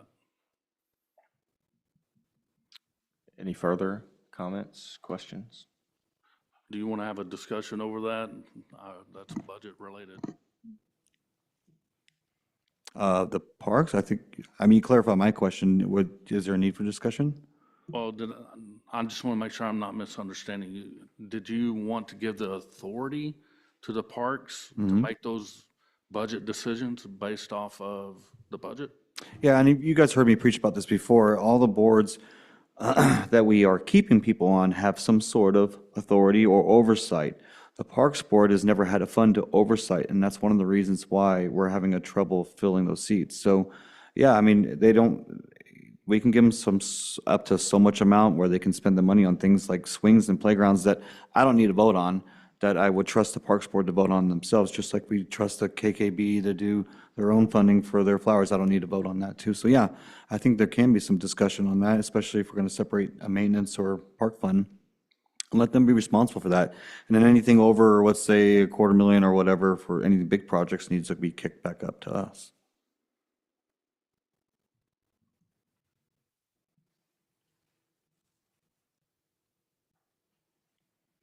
$250,000 might be a touch high. I'm exaggerating because it's 9 o'clock, but you get my, whatever it is. I mean, 50,000, I don't care. That's something for us to decide, yeah. It's definitely something that give thought. If it's something that you would like for us to bring back for Monday night, we can definitely do that.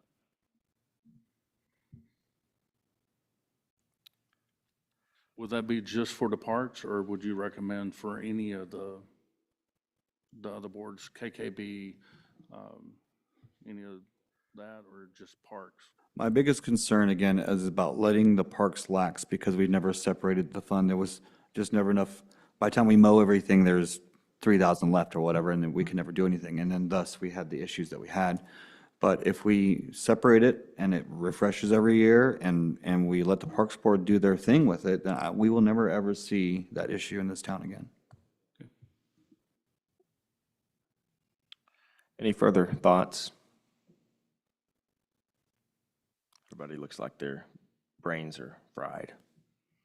I mean, John likes numbers, but He looks tired too. He's had a long day. Mr. Mayor, I just want to say thank you to our senior staff are here for sticking around and answering our questions, and of course John. I mean he's got this concept down better than I could ever do it. So good job, John. Noted. Thank you, John. As a reminder, our council meeting next week will be Monday, July 15th, 5:30 instead of Tuesday. It'll be Monday. So at this, everybody's favorite motion.